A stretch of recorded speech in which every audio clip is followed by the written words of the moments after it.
Hello, everybody. Welcome to a new episode of the MinMax Show podcast, place about games, friends, getting better. My name is Ben Hansen, joined by old Smiles McGee, Jeff Marchiafava. That's me. That's what everyone says about me. That's right. Joined by Kyle Hilliard. Hello. I'm here. Welcome to the show. And Janet Garcia. Hello. Welcome, everybody. This is a very exciting episode of this podcast. We are talking about a lot. What was it, like Monday night, Janet?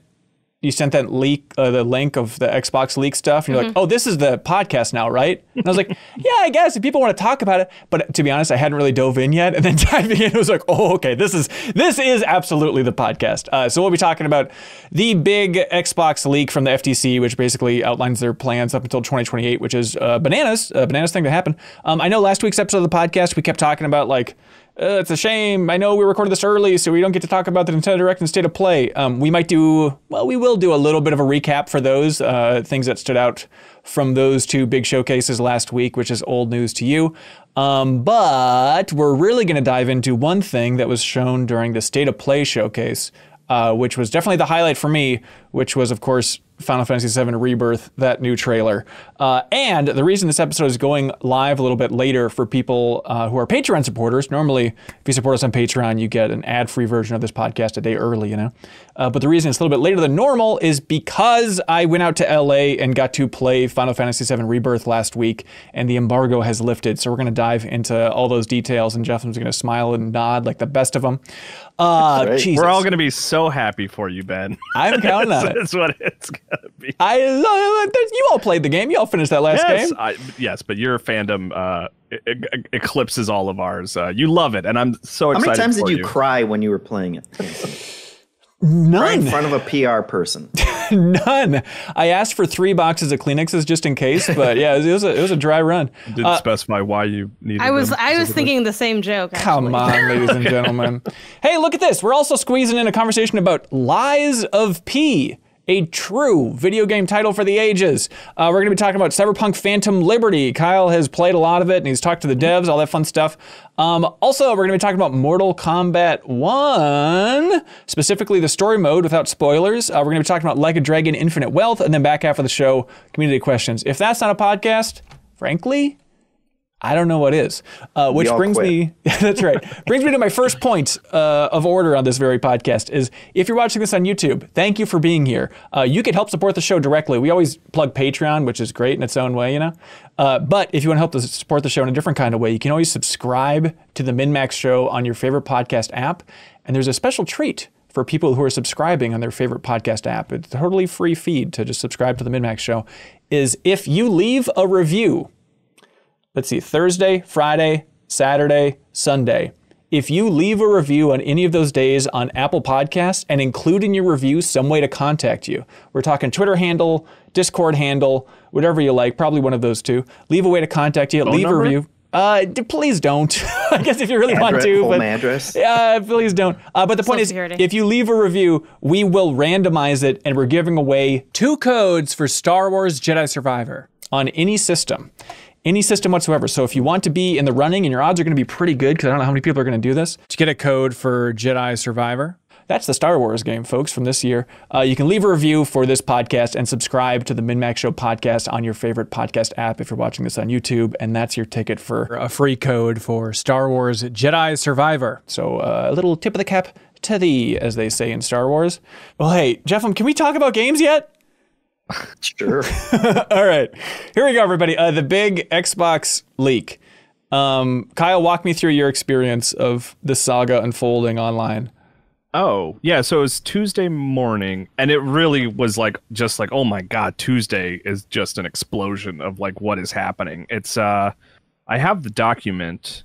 It's 271 pages, and I think its purpose was like something that had been put together for like high-level Microsoft executives to see like what the Xbox is doing in the future, right? Is kind of the idea. And the FTC did not leak it explicitly. They made sure to make that clear, but it was associated with all the lawsuits that it got. It was an attachment on something that someone happened to track down, and it showed things like new models of consoles, and internally the words Dishonored 3 have been raised and things like that. Yeah, it's a wild, weird thing. It's a huge leak. It's a huge one, yeah. So the idea is, yeah, somebody on Resetera apparently found like, oh, okay, there was some attachment that you couldn't see, but if you brought this court document, and the FTC, Microsoft stuff, you don't remember this because of the acquisition of Activision, all this stuff was posted. And remember like all that, there's a bunch of Sony stuff that got leaked, the prices of Last of Us 2's development and Horizon Forbidden West. It's like that court case has just been like a supernova explosion of leaks for the industry. Yeah, and so somebody brought this in, and it's like, oh, in Adobe Reader, you can unlock all this paperwork outlining the future of Microsoft, and then there's a big blame game. The FTC is like, it wasn't us. They sent us those links, and we put them up. I don't know what you want from us. Don't blame the government. They said that quicker than Phil Spencer acknowledged the leak. Right, They're like, that's not us. Okay, so this was in 2022. Some of the stuff dates back to 2020 for like emails and stuff, but 2022 seems like is when this all went up. And before we even jump into it, yeah, Phil Spencer did tweet out, said, we've seen the conversation around old emails and documents. It is hard to see our team's work shared in this way because so much has changed and there's so much to be excited about right now. And in the future, we will share the real plans when we are ready. You stinkers online. So How long do you think it took to make that statement? Like to write it out?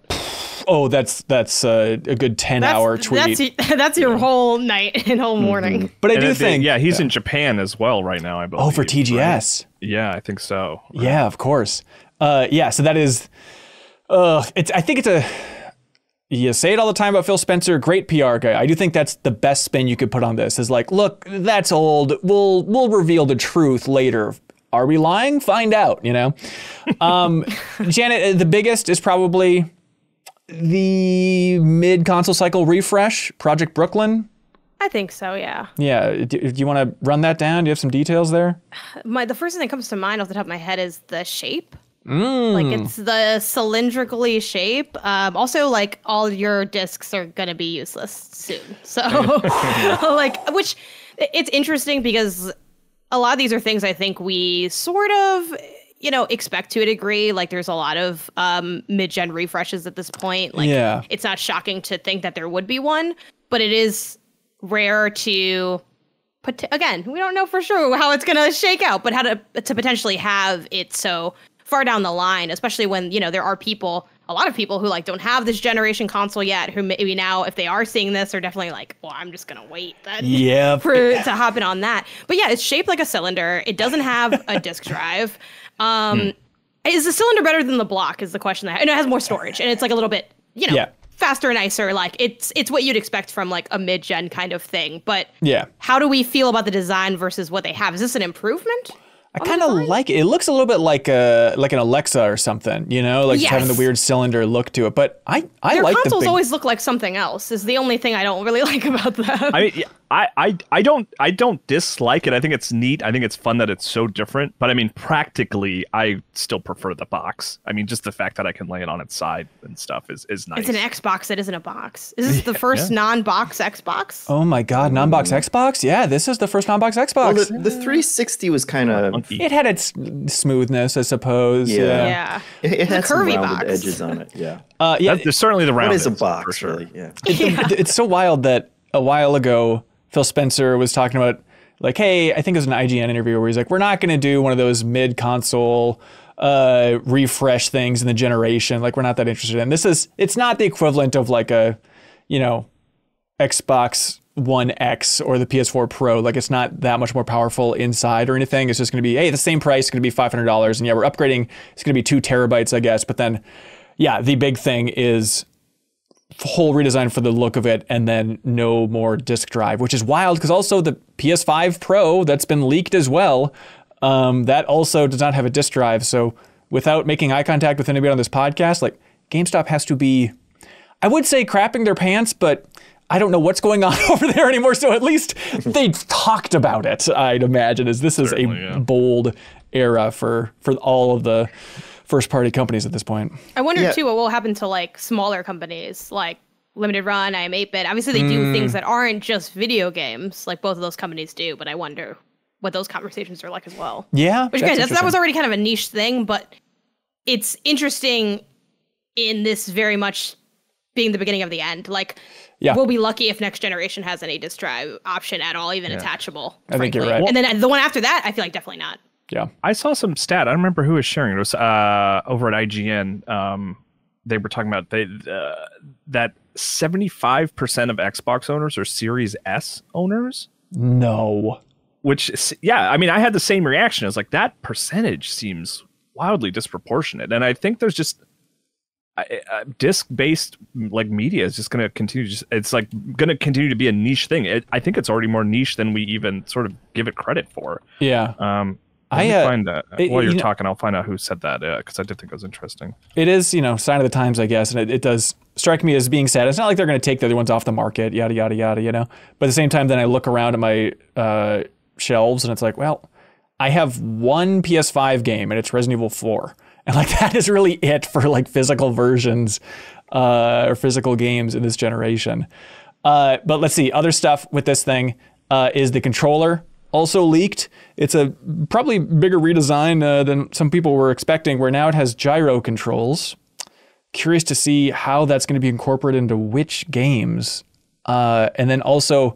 I actually saw it as more of being on par with PS5 games. Like, right? The additional rumble options and the motion controls just lets them take advantage of features that are already being created the features that no one uses for PS5 to begin with.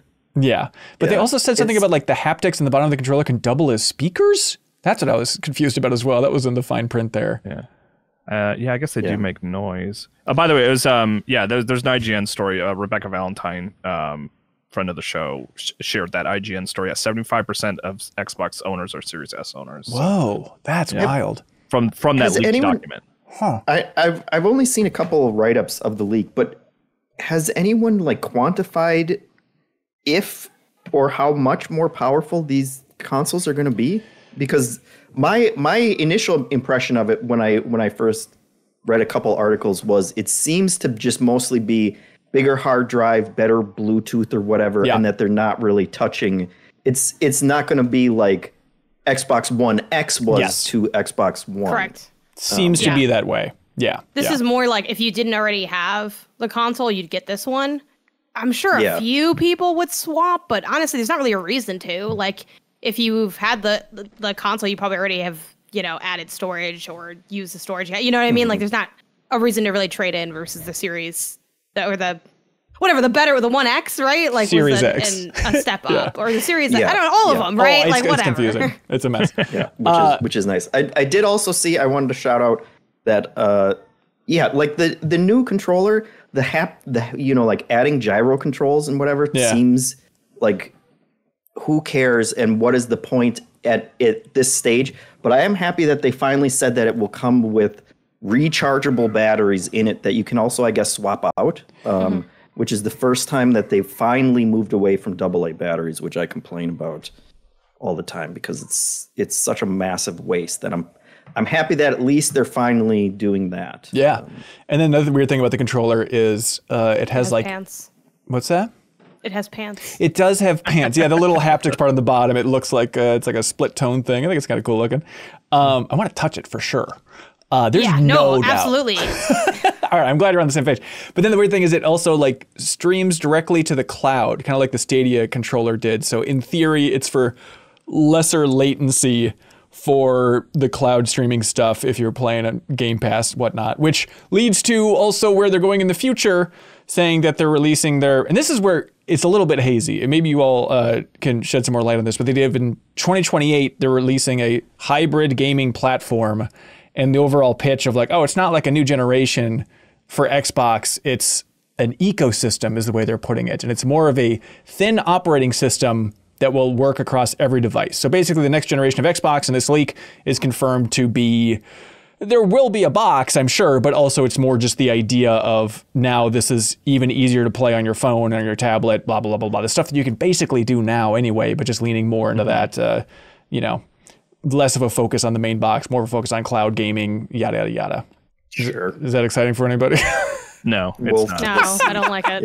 All right, look, there's a lot of details still to come. That's been their ethos like forever. Like even if you go back to like their bad decisions of like the always online stuff, like they've always wanted all digital, all plugged in, like, you tuned into their ecosystem and their stuff as much as humanly possible. Like and obviously leadership has changed over those years and they've gone back on some of those decisions, but I feel like that's always been their North Star. Like whatever you plug in, you're plugged into Microsoft and the rest is just like, I mean, it's dramatic to say it's a Trojan horse because obviously they care, the people that work there care about the projects and stuff, but you know, ultimately they have other, I don't know, priorities. And I think this is like their way to, this is what they do best, like having an ecosystem. Like that's their lane, that's their niche. I think that's what makes them identifiable in the market space. And so it doesn't surprise me that they're leaning more heavily into that. And obviously they want the other stuff too, right? They'd love to, you know, own Nintendo. They'd love to have these first party titles, but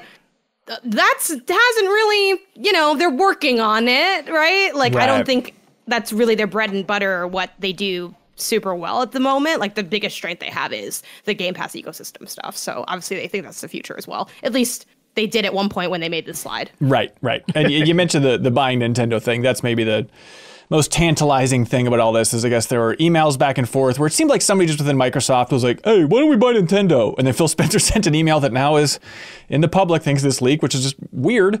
I was going to say mind-boggling, but people in party chat, there's a couple of cooks in Australia, and one of them called in because they listen to the podcast apparently every Friday morning in the kitchen, this Australian kitchen. And he said that I say mind-boggling almost every episode. And they really react to it. So my goal is to strip mind-boggling out of my lexicon for the Australians. Anyways, the mind-boggling thing about this whole thing is Phil Spencer then has to explain why it's challenging to purchase Nintendo within Microsoft. And he's like, hey, look, that'd be awesome. That'd be career defining, but they are sitting on a lot of cash.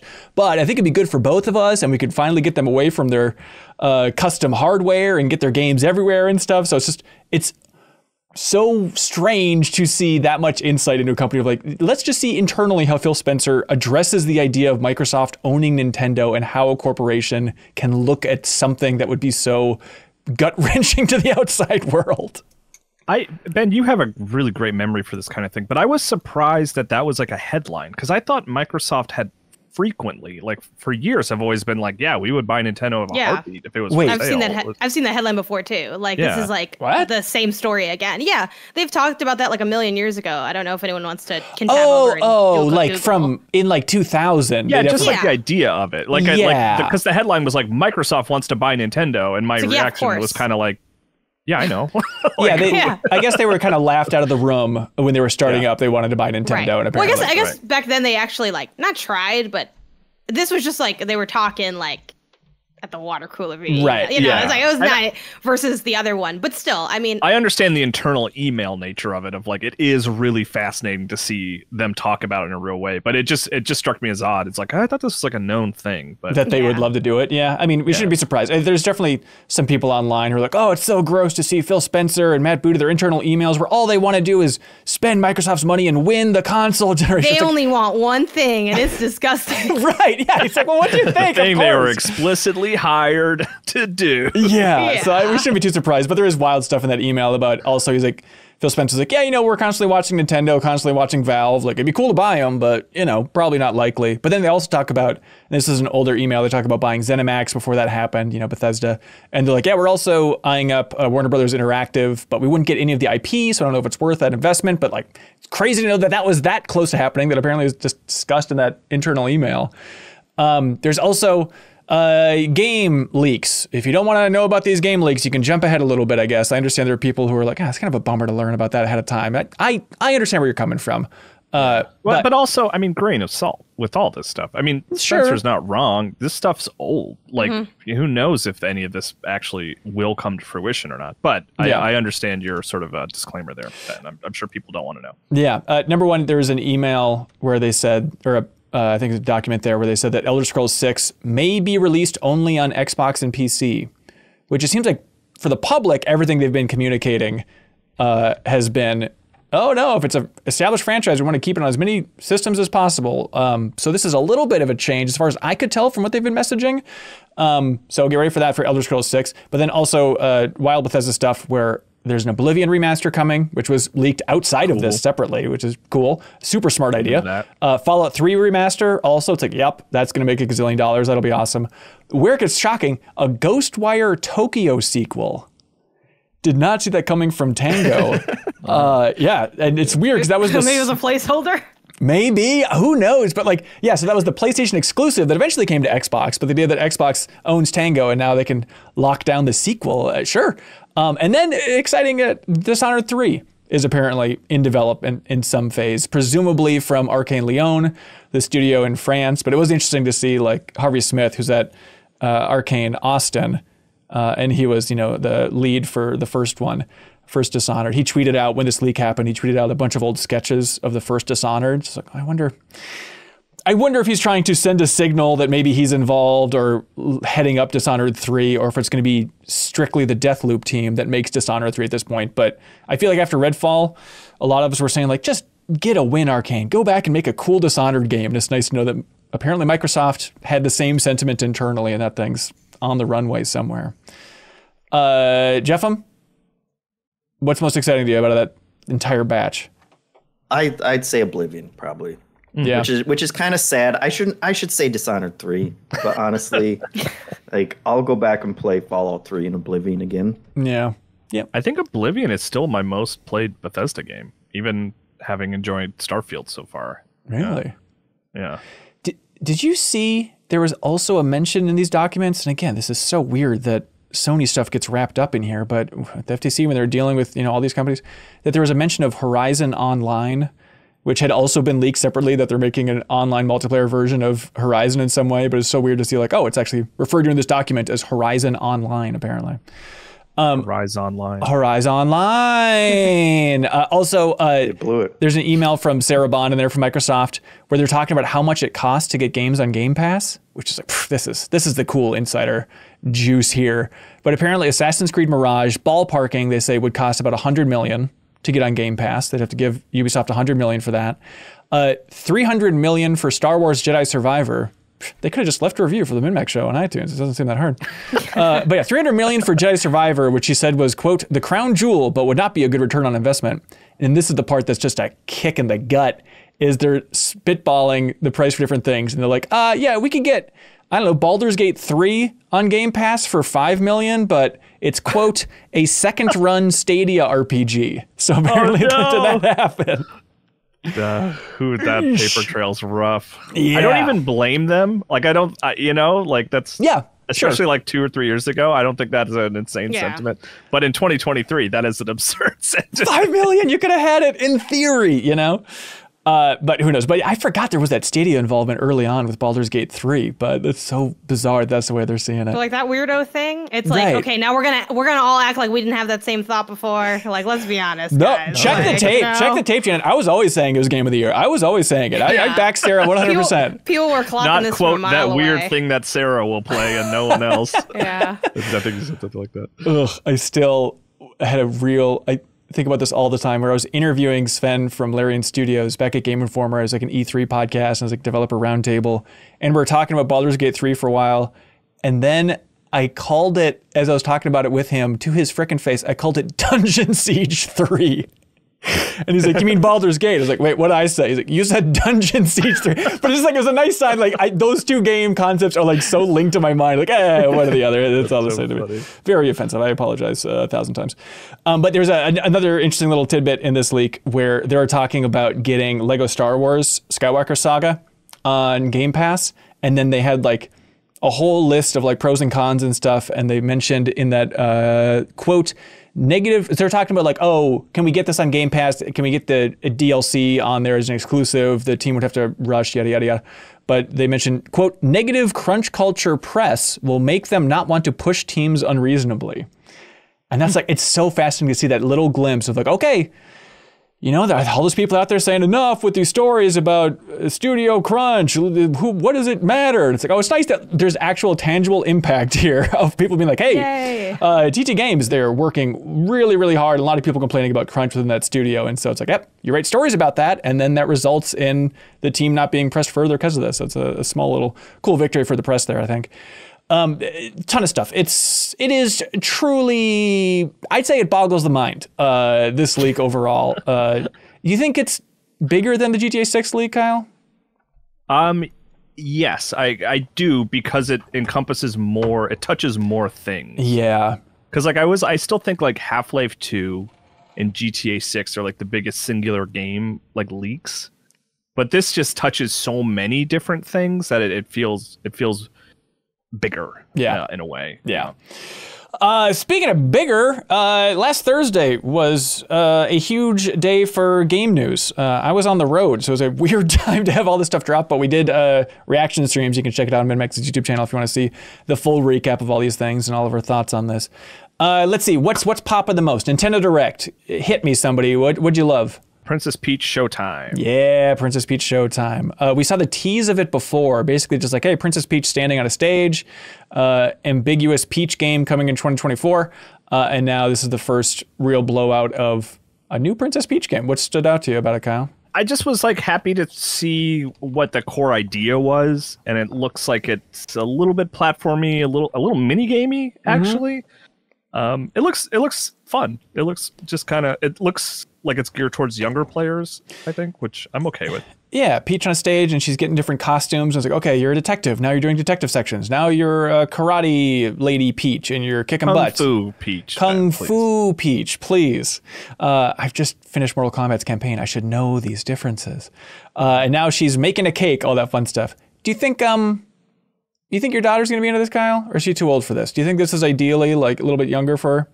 No, because you're fighting stuff. She's out. That's like all it takes. Really? Right. Peace. Yeah. Interesting. Yeah, that was hot. Did anybody lose their mind for the F-Zero 99 reveal? No. Oh no! I like F-Zero a lot. It was cool.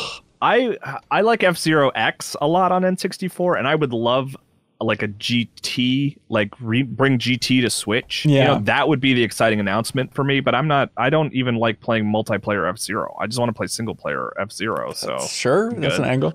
I think it's a really smart way for them to like test the waters to see, hey, how much juice does F-Zero have? It's cool fan service, and honestly, look, I played it and it didn't exactly knock my socks off, but I've seen so many people in the MinnMax Discord talking about like, this is so much more fun than I was expecting. Like there is a passionate fan base for this game, which is nice to see. Also the big reveal of the return of Paper Mario, with Paper Mario the Thousand Year Door remake coming in 2024. Obviously, Jeff, I don't know if you saw, like the big takeaway of this Direct is a lot of people being like, this is kind of the remake era of the Switch. Like that is the era of this console's lifespan, but I don't mind it so much when we have Super Mario RPG coming, and then also the following year, Paper Mario the Thousand Year Door.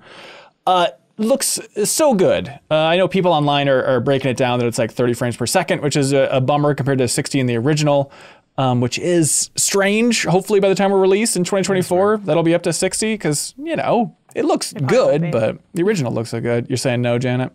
No, like I kind of lost all faith in that kind of stuff. I remember like at E3 playing Link's Awakening and being like, is this how it's going to run when it's out? And they're like, yes. And I'm like, that's rough. So I just feel, which 30 frames, it's fine. Like it's not that kind of, I don't think it's a game that needs 60. I love 60, but I don't think it needs it. You know?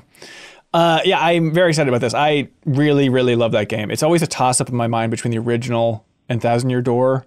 I'd probably go the original Paper Mario's. I like more. It's just a little shorter, simpler, sweeter, cleaner.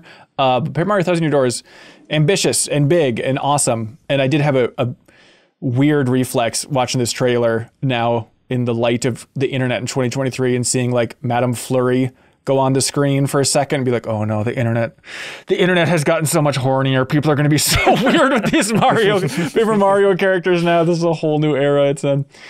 But that's it. Any other highlights anybody wants to shout out? Luigi's Mansion. Dark Moon. Yeah, the Dark Just Moon. because I like the Luigi's Mansion franchise, so it's like, okay, people who didn't play it before can get a chance to check it out, even though it is a step back from 3 if you've played 3. But like, this is still cool to just kind of have them.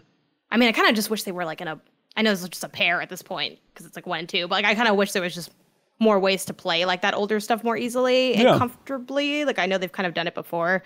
This is definitely like it's like in case you missed it, the Direct. Yes. Like for me, Thousand Year Door, I never played it. So I am looking forward to playing that in the modern era easily. But yeah, a lot of this stuff was a little old. Yep, that's fair. It was a short look, but I'm excited for Mario versus Donkey Kong. Really? That's your jam?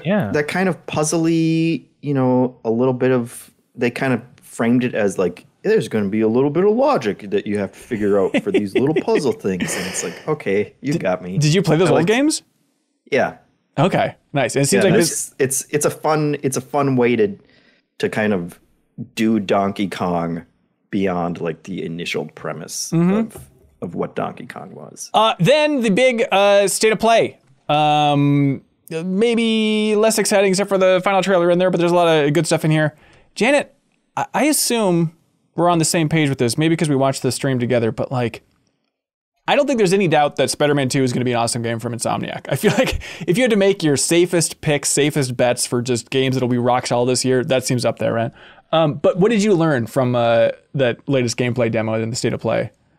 For the Spider-Man stuff? Yeah.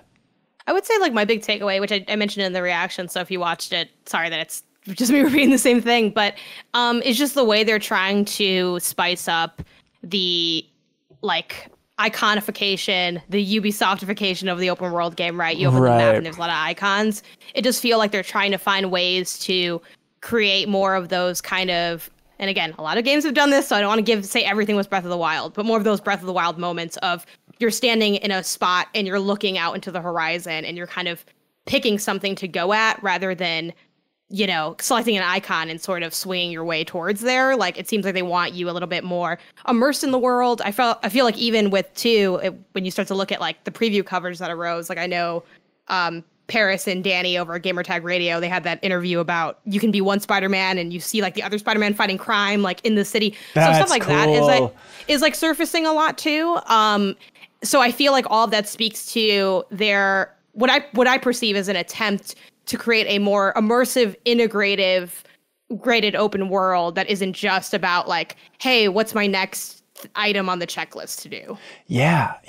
And just on a much more superficial level, like the game looked good in presentations before, but seeing this and then seeing the previews from other folks too, like just the level of detail in the world seems to be just a huge bump up from already the impressive remaster of the PS4 game, you know? Just like seeing those city streets and how busy they are. It's like, I don't think I was fully prepared just for how good this game will look. I mean, I think it will be the rock solid, this is the game to show off your PS5 by the time it launches in October. It looks so damn good. The spider wings. He can just fly now, apparently. Yeah? He just flies. They fly now. Cool. They fly now. They recognize that people really like the costumes, so they're like, we're going to put entirely too many in here. Yep. Yeah. Let's go overboard. Do it, please. Please do. Also, a big surprise during that state of play was they revealed the DLC for Resident Evil 4 remake. The Ada focus stuff, Separate Ways, is coming out right now. It is out September 21st. And I know there are people out there, they're like, oh, when are you going to do the deepest dive on that DLC? I would love to. It's a very tough time of year to squeeze in doing the DLC deepest dive continuation, but that would be awesome because I never played Ada's stuff back in the PS2 or anything for Resident Evil 4, so I'm curious how all that goes. Kyle, do you think you're going to get around to it? Yeah. Oh, you are? I was thinking I might even like play it like when it comes out. Like, it can't be that long. Is it paid? I don't remember. I think so. Yeah. I think I'll play it because, like, yeah, we'll get to it. But like, I'm playing Cyberpunk, which hopefully it won't take me too long, and then I'll just move over to Resident Evil 4 DLC, and then then it'll be October, and that's when the Spider-Man and the Alan Wakes and all those will be available. I got a little window here. Well, if you're going to play it, maybe we should talk more about it. But then they say that PSVR 2 support for Resident Evil 4 is coming this winter for a brief update on that thing. Then the end of State of Play, everybody, of course, was Final Fantasy VII Rebirth. The new trailer, the release date trailer for this damn game. Kyle, you watched that trailer? Were you screaming? How were you feeling about everything? I was not screaming, but What? I mean, it's not. I was just like, this looks great. You got a segue finally. I've been waiting for that. Segue. For Yeah. years. I do popped for love. that too. You gotta love how the internet just grabs onto things in a weird way, and now it's all like fan art of Cloud riding a Segway. It's so and stuff. silly. And it's like, yeah, sure. I mean, that is kind of the magical thing about this trailer is like they are just showing off the full range of gameplay experiences in this. Like, I think it's such a smarter angle for getting people excited compared to, look, I'm a dork for like the story focused trailers, but even in the PlayStation blog, I feel like Nomura and folks were talking about how they wanted this trailer to appeal to slightly different people than the full story geek. So just showing off like, look, you're going to go to the Gold Saucer. It's going to be wild. You're going to see so much stuff. You're going to be flying chocobos around. You'll be driving segways in Costa del Sol, just to try and remind you like, hey, it's a serious story, but these games are fun. Remake is full of silly stuff. You'll get to see elaborate man dances in Gold Saucer there. It's going to be a silly good time. And they revealed the game's coming out February 29th, 2024, which is a hell of a lot sooner than I was expecting. That's crazy. That is truly wild.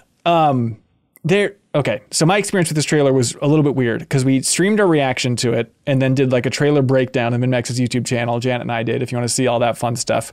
But it was really strange because last week on Wednesday, I flew out to Janet's beautiful LA to go to a preview event for Final Fantasy VII Rebirth, where I got to play the game for like hour and a half or so, kind of two separate demos. I guess they're also the TGS demos. We can break it down a little bit here.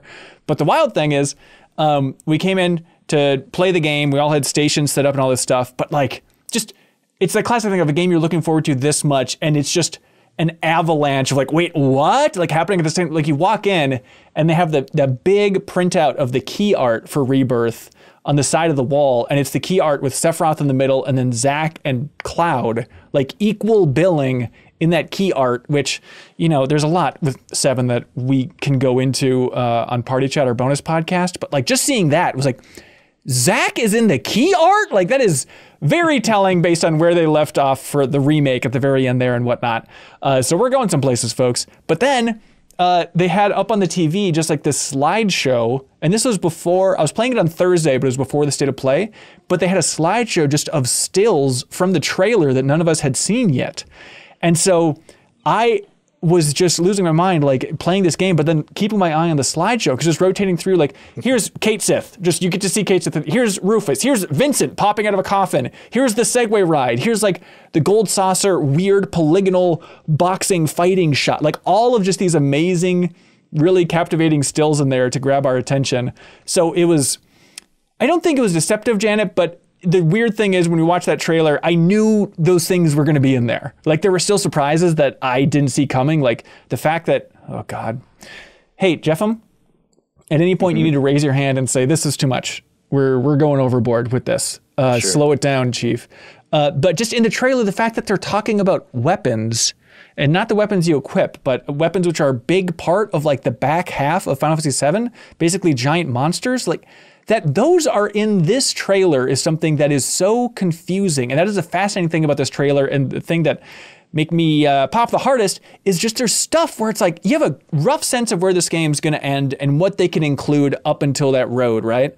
And then the part that was mind-boggling, and I guess I shouldn't be surprised about it because they're trying to sell it to us, right, is how open they were about where it ended. I thought that was going to be a big mysterious tease, but it seems like they're really trying to message the same way they didn't want anybody to be disappointed with 7 Remake, and they were very clear in the messaging, like, this stops at the end of Midgar. They got out there pretty early and explained that, and it feels like they're doing the same thing here by saying this is stopping at the Forgotten Capital. It's basically stopping at the halfway point for Final Fantasy VII, the original game.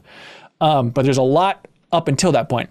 But what's wild about this trailer is there's a couple things where it's like, that is way after the Forgotten Capital. Like you see the town of Mideel, as we all know and love it, and it's like, well, so are they moving? And so they say in the PlayStation blog post that they're moving some cities around in Final Fantasy VII, and so it's like, okay, are they just moving Mideel here, but then the story stuff in Mideel is going to be happening later? There's a lot of dorky stuff you can get into, and I want to... Jeff, raise your hand. Oh, I'm sorry. Both my hands were paralyzed during that speech. Because you were so fascinated? Yes. Okay. There's a lot. So the stuff before. No, please continue. I was just making a joke. No. This is. I don't want to go too far in the deep end. That's for the bonus podcast and stuff. We can unpack all that stuff with the community because there's. I will say immediately as soon as Kaz started talking, like me and Jeff were like, "No, I'm here." Like, but it's one of those things where obviously we're not gonna. I don't have anything to relay to you. So this is just you. You're going to go. Don't let me do this solo. Don't let me go alone. No. We're a team. It's not my... Look, I don't know what happened in that game. Okay? Like I played it, didn't know what happened. Yeah.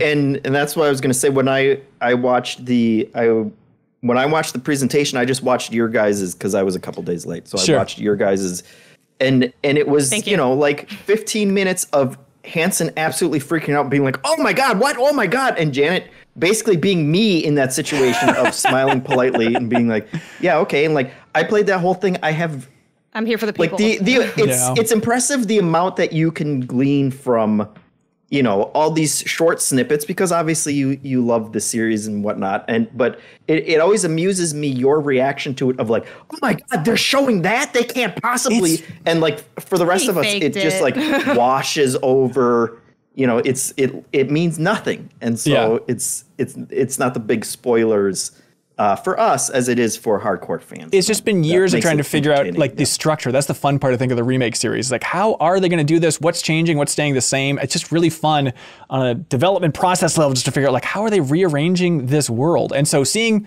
story stuff, which was so much later, that was not teased in the stills that I saw at the studio. That was the stuff that was like, wait, what? What are you doing here? Kyle, if you recall the deepest dive on Final Fantasy VII Remake, there was, remember when the plate collapses and there was that shot of the cat watching it all happen? It's like, damn, you remember that cruel world. And there was a lot of you screaming, who's that cat? What is this? A recurring bit on that podcast. It's like, what is with the cat? Yeah. Literally one shot, right? I think it was like two. It was like a shot of the cat running up from the back and then a front facing shot of it looking sad. And then they're like, all right, back to the main game. You see more of that cat. Could have been clearer. Oh boy, this is where it gets confusing, because the cat's name as we know it is Kate Sith. That's what we all called it growing up. Apparently it's Scottish and it's actually pronounced Ket-She, which I don't even know if in Dirge of Cerberus they say it. And so there's a lot of debate, like, how are they going to say this cat's name? For what it's worth, I watched the voice actor for Aerith, who's already recorded everything, obviously. She did a reaction stream for the Rebirth trailer. She calls him Kate Sith. So I assume at some point in the VO session they would have directed her. And you're in the weeds there. Oh yeah, you got to join me in the weeds. It's great. Don't just visit it. Live in the Final Fantasy VII weeds with me, please. The question I have for you is like, it seems even more so in this part, and maybe I'm wrong, than the first part. It's diverting, right, from the original game. Zack's there. I know Zack's deal now. I played his game. Oh, sure. Well, you don't know everything. Yeah, right. Exactly. Do you like that? Like, are you excited? Is like part of the charm of like what's new, or are you a little disappointed? That's like, I kind of just want to see the thing I love, like it looking prettier. No, I think that's the thing. Is I think the trailer confirms that it's going to be more faithful than you would think running up to it, despite everything that I've said. Like Zack on that though, there. Or is that an intentional? Wait, what was that, Janet? Do you trust though that that's true, or do you think that's intentionally like misleading? So it seems like where they're going with it is they're going to be running through a lot of the big beats you'd expect. You know, where it comes down to it being faithful is like, oh, they're recreating, it seems like all the mini games from Gold Saucer. Chocobo Racing is going to be in there. There's a ton of stuff. They said there's like 100 hours of side content in Rebirth, which, you know, it's expansive, but they're definitely pushing that, hey, this is kind of a bigger world that you get to explore. Not an open world, but you'll have a lot of activities and stuff. So a lot of that stuff might be optional. But so it seems like it's surprisingly faithful, rearranging some things no doubt, which is interesting. But then there are just gigantic question marks that they haven't really dove into in a huge way, which is the Zack stuff. There's this guy that looks like Cloud, but he has black hair and he has the Buster Sword. Who is this guy?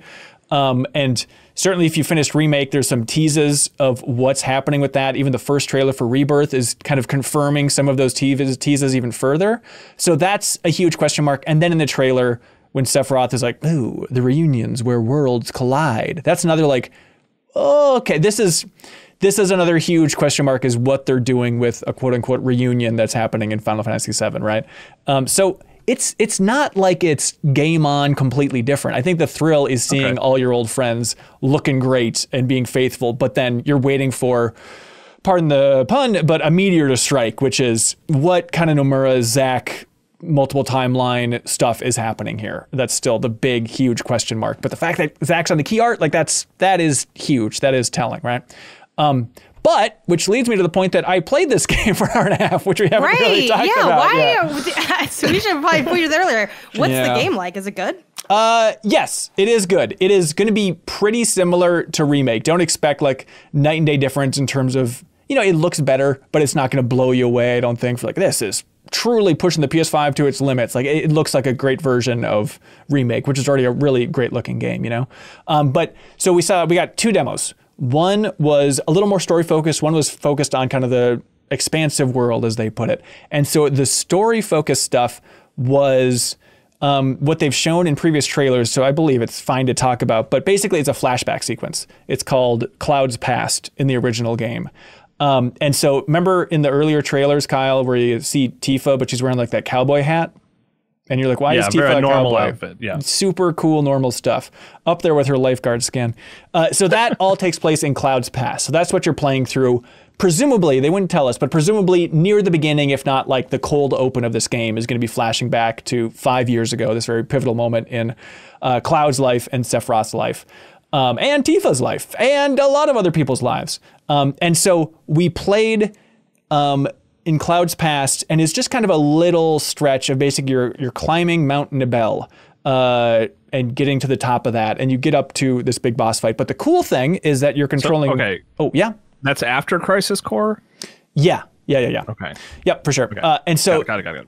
Oh, hang on, now I'm second guessing. Yeah, this is after. You're not Crisis allowed Core. to say anything about Kingdom Hearts after this whole thing, just so you know. It's Because I'm not playing that bad. Kingdom Hearts and I'm like, y'all think this is confusing. Look at that Final Fantasy. And again, it's like mashing them up. I'm like, no wonder this game is confusing. Because that's Yeah. Final Fantasy is confusing. Well, yeah, the original isn't that bad. The ending of Remake makes it a fun Hey can man, of worms. Kingdom to Hearts dive 1 into. ain't that bad either. That's probably a I don't know fair what to tell point. you, man. Yeah.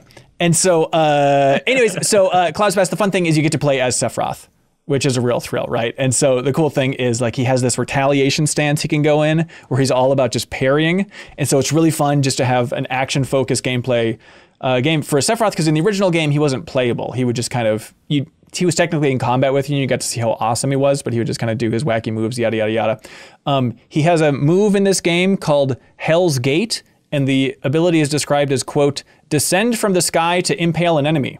So you can do that whenever you want, just as Sephiroth. Just launch Hell's Gate, which is pretty cool.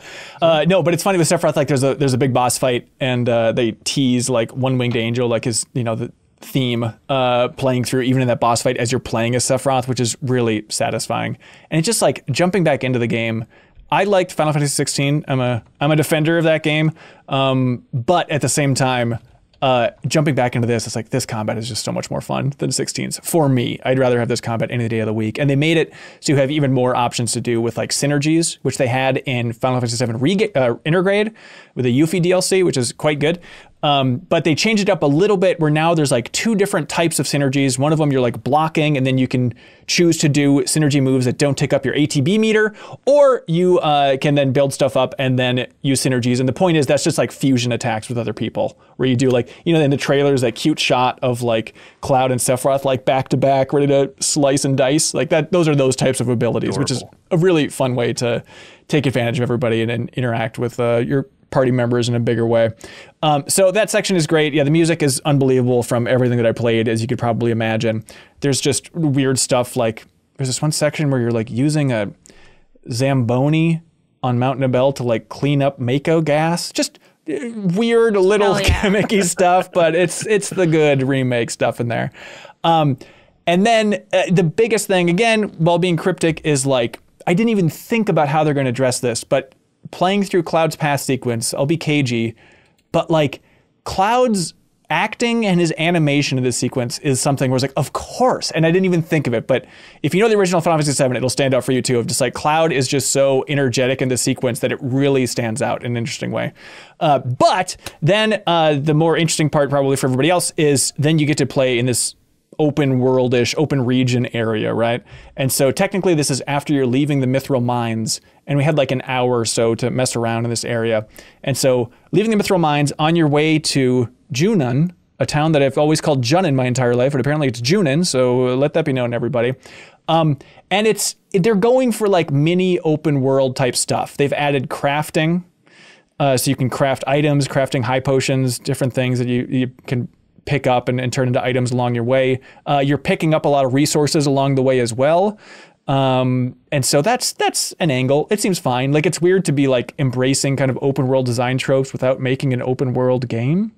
Like, Jeffem, does that excite you at all? The idea of just open regions in Final Fantasy VII? No, not really. Okay.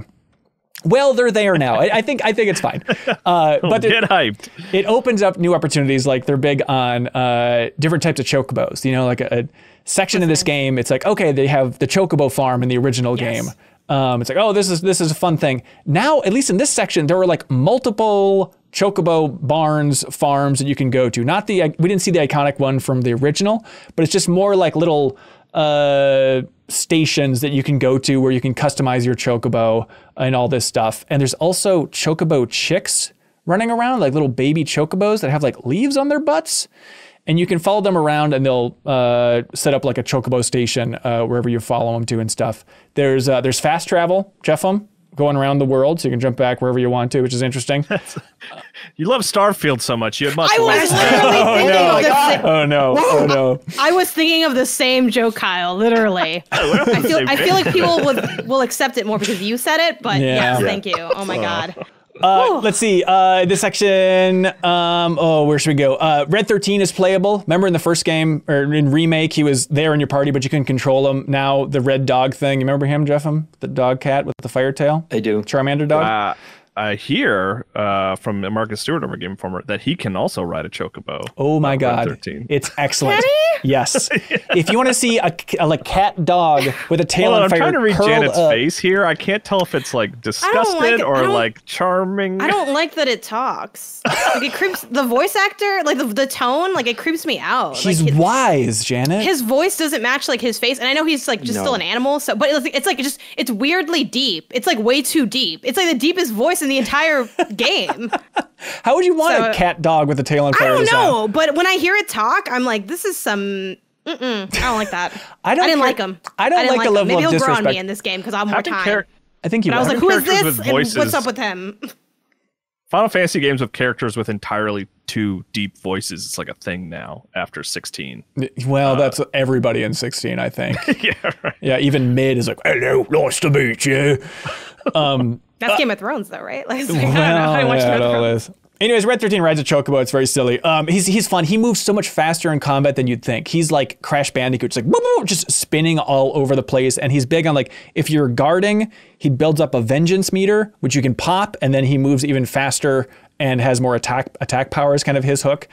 So that is a very cool. Let's see. Cloud is he was level 21 for where we're at in this demo, but they confirmed that your progress will not carry over from Remake, which is kind of a bummer. But if you have a save from Remake or Intergrade, you will unlock Summon Materia. They'll give you like a special bonus Summon Materia as like a thank you for playing that original game, but it's not going to import your entire save here. So you're running around this little area on the way to Junon. You get in there, and then it's a whole area in Under Junon is what this area is now officially called.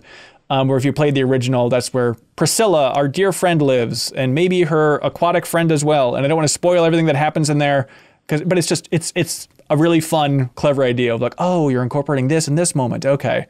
And it made me laugh. So I wasn't crying, but I did laugh in this section because it is very silly how they're shaking things up, at least in that section there. But all right, the court is adjourned for Final Fantasy VII Rebirth. Any questions? No, but can I tell you a secret, Hanson? Yeah. It wasn't until I watched your guys' reaction stream that I realized Final Fantasy VII Rebirth was the sequel to Final Fantasy VII Remake.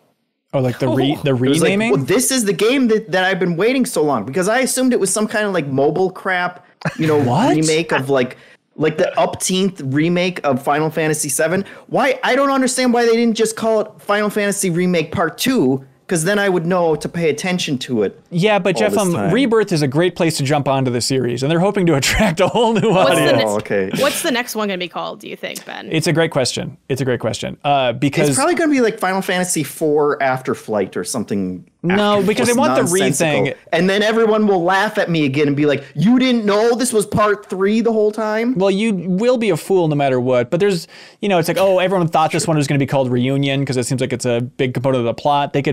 But then Crisis Core, the remake of that, ended up using Reunion. So I don't know where they're going to be going. Revenge, maybe, something like that, Does Rebirth make sense to like Final Fantasy VII nerds of like, oh, just wait, you'll understand? Not especially. Really, no, not that. It's just a random word that starts with re. Also, for audio listeners, I like that you're wearing the shirt. Thank you. We are, by the way, I got multiple of these shirts. We're going to be auctioning them off for charity during our extra live stream in early November. So, is there anything on the back? Oh yeah, it's cool on the back. It's just okay. Hold on. Final Fantasy VII. Wait, you got to turn more. Okay, no, that's actually, I mean, it's pretty good. I don't know your shoulder when you do it, because that was... I was trying to see if it was in the frame.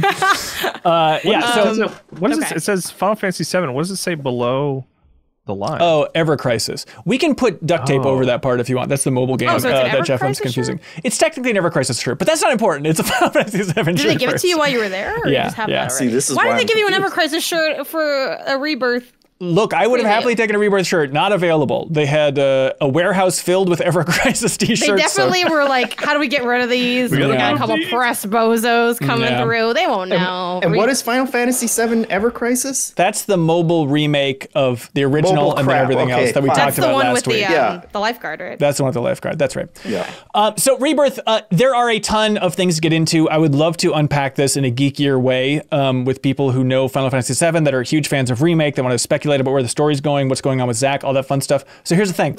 Party Chat, our bonus podcast, Patreon exclusive podcast. You can unlock it by supporting patreon.com/minmax with 2 N's at the $5 tier.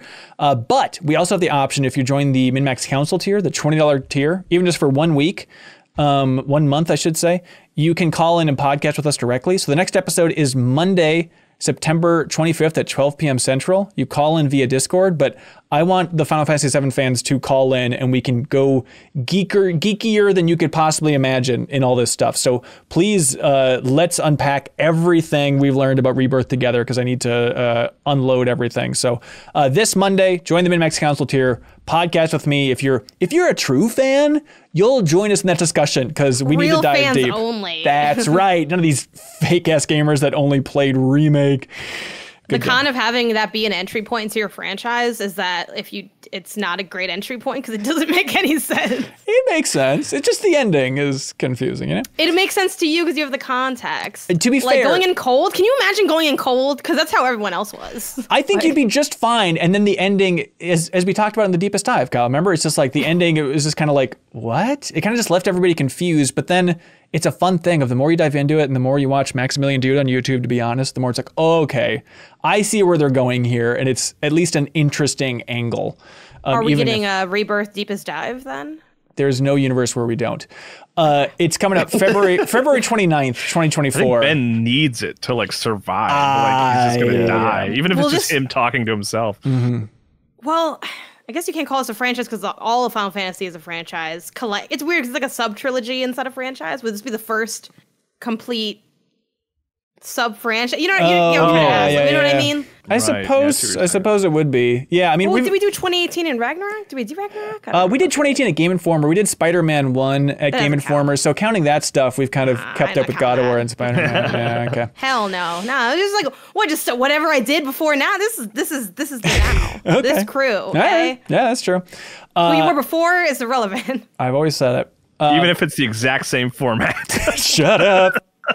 Shut up, Game Informer. Hey man, no one was diving until we invented diving into games. That's okay, right. Yeah. No one was doing it before. Started first. Shut up! Now you're really reaching deep. No one was doing this before us. This is all us. This is all original content. All right, Final Fantasy VII Rebirth. Call in. Let's geek out about it together, please. Party chat. Look it up. Lies of P. We should unpack this thing. I need to let somebody else talk so I can catch my breath. Lies of P is out. This is the Souls-like game that people were optimistic about, but I feel like everyone's optimistic about, oh, this looks kind of like Bloodborne. We'll see how it shakes out. And then it turns out Lies of P released and everyone's like, wait, no, this is actually really good. They did a really good job with this. All three of you have been playing this thing? Yeah. Okay. How are we feeling about Lies of P in this room? I really like it. Okay. Yeah. Oh, wow. Janet really likes it a lot. Mm-hmm. Yeah, because you aren't usually a fan of this genre, it's safe to say, right? Yeah. Yeah. That's cool. It does feel almost like a good intro to a Souls game in a weird way, because it's pretty linear and it's not that complicated. Mm-hmm. I mean, it can be. And it also has a story that you can follow. Mm-hmm. So I'm glad you're That's a enjoying it, plus. Janet. I like it too. Like if I look at the sort of like this year in particular, even like the Souls likes that have come out, I think it's at the top of my list, you know, Same. because there's also Wolong, which I liked quite a bit, and Remnant 2 is pretty fun. But I was surprised by Lies of P. I was actually kind of pessimistic. I was like, this is a weird idea that looks nice, but I think when we get in our hands, it might kind of fall apart. But I've been digging it, and I like the world that they've created here. It's compelling. So the story that's easy to get into is just the story of Pinocchio? It's closer to the robots have taken over. It's more of like a Asimov kind of story, like a really? Matrix, pre-Matrix kind of thing. Because they made puppets and robots are kind of a similar thing. Sure. And Geppetto made these things, and they went crazy.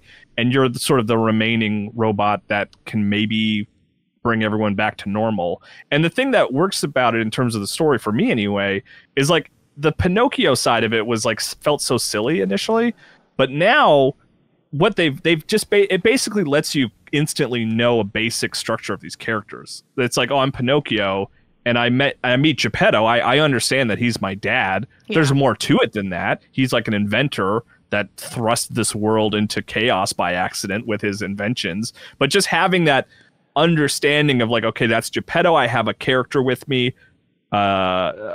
Gemini, which is like spelled differently. It's like, I understand what you're supposed to be because I know what archetype you are. Right. And so it kind of lets it be that weird, vague Souls-like kind of storytelling where it's like, they're not really telling you a lot, but you have the baseline, and that helps a lot. That's more than I had for any other Souls game. Yeah. Yeah. Is there, and don't answer if it's a huge teaser, but is Monstro the whale a big boss fight in this game? I don't know. Yeah, Okay. I don't either. Yeah. How far in it is everybody? I speaking with Game Informer's reviewer Wesley LeBlanc. He says I'm about halfway, maybe a little over halfway. Okay. Is it a spoiler to say like where you are, like what area? I fought an archbishop.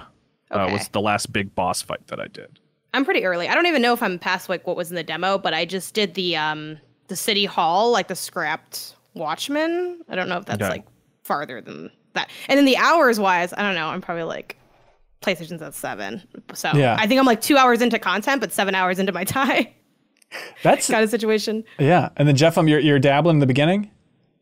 Yeah, I'm not far, but I'm enough. Because I'm not enjoying it. Really? I'm on the bottom of this. But I'll chalk it up. I'll chalk it up to it's a me thing, because honestly, like, the thing that I do really like is the story, because it's original, even though it's Pinocchio, which, you know, Feels is unique. a weird thing to say. But yeah. And I like the, like, that core concept translated to the enemies is really cool. Like these kind of robotic puppets creep me out more than like 90% of anything that you fight in actual Souls games. Right. But I just can't. It is such a copy of like the Souls formula to the point. And the thing that always blows my mind is it's like you're copying the menus, you're copying like icons, like you're copying literally everything to the point where it's like, well, okay, A, do I want to be playing a Souls game right now? And B, do I want to be playing one from someone else other than From Software? And I'm just at a point right now where I don't, like, I got to the first boss and he kicked my ass a couple times, and it's like, I don't want to learn the timing of this. I don't want to be frustrated by one boss fight after the next. Like, I think I'm bouncing at this. That's at this interesting. point. Because Do you find the parry timing to be funky? Because from a lot of like Souls fans, I feel like, and I know a lot of Souls fans that really like this game, but I also know some that don't quite click with it, and they tend to name the parry window. And the dodge, which you know, I didn't check out the demo, and I know everyone was complaining about that, and I know at some point you can like upgrade your dodge ability and things like that. But it's just that, like, I'm a dodger in these kind of games, and that's not really viable, at least in the early parts of it. And yeah, I can't. The timing's been tough on me, and it's just like,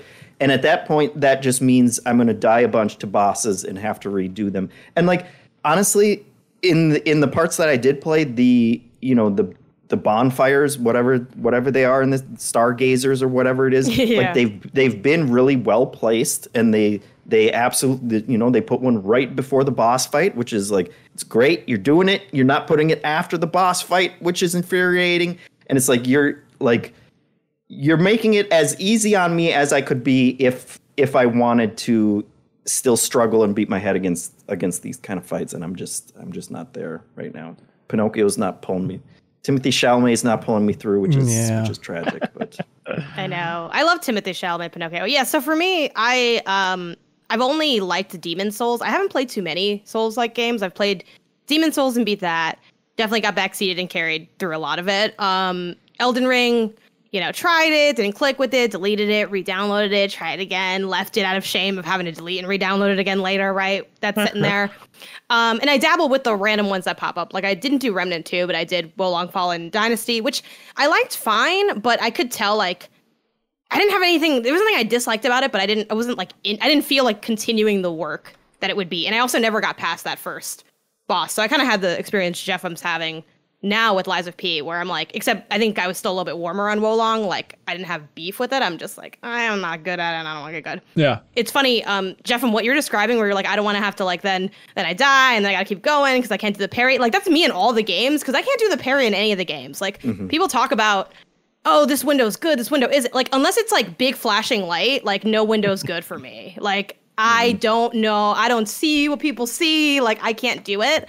I find the parry to be achievable with smaller enemies in this game. Not so much for the bigger bosses for me personally, so I am leaning on the dodge. The thing I like about Lies of P, I think, is the general setting. Like the vibe is cool, like Kyle mentioned, but also I went in and everyone's like, this is like Bloodborne. And like, I've never played Bloodborne, but I know like Bloodborne's fast. This doesn't feel fast to me. This feels a little bit faster than Demon Souls. Like, it doesn't feel clunky and slow, but it doesn't really feel like super fast. Right. Like it honestly feels just like Demon Souls to me. And again, I don't have the Dark Souls background or a couple other titles, but it's like, okay, I'm going down this hallway and I'm going to go down this hallway 82 more times until I'm good enough to go down like the next hallway.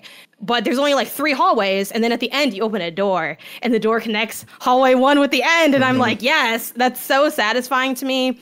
I agree with Jeff on the Stargazer, aka the fires, whatever you want to call them, right? Like they're placed, I think, super well. Like it's super easy for me to like, also it's easy for me to get, so you have Ergo, it's basically their souls, right? Like when you die, like, oh, the pieces are there and you gotta pick it up or it goes away and that's what you used to level up. Like it's so easy for me to get back to pick it up if I die, because they also place it like in a generous spot. They're like, let's put it before. They put it in front of the boss door. Yeah, exactly. They're very like, nice. Yeah. They're like, let's just place this next to the ladder. You don't need to come all the way down. I'm like, oh, thank you. So I find it, at least in the earlier sections, really easy to do the grind. Obviously, each time you level up, it gets like more expensive to level up, but I find that I'm like leveling up very easily and very quickly. So I just find it all to be really like palatable and simple despite being still difficult combat. And then you have like, and I like how it scales too. I think they introduce additional systems really well. Like one thing I found way too intimidating about Elden Ring is there's like a million things happening at once, and I'm like, what does this word mean? And then there's like Old Santa, and then it's like it's too much. I was like, I don't know what's going on.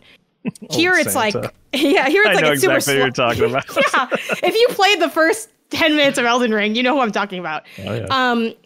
But yeah, here it's like it's very simple. The tutorials are like right in your face. There's like a guide within the menu that you can refer back to. You can't pause it, but there's a lot of points where like there's no enemies around and I can just open up stuff. They like barely like hours in they introduce like weapon swapping where you can like put the top of one weapon to a different handle.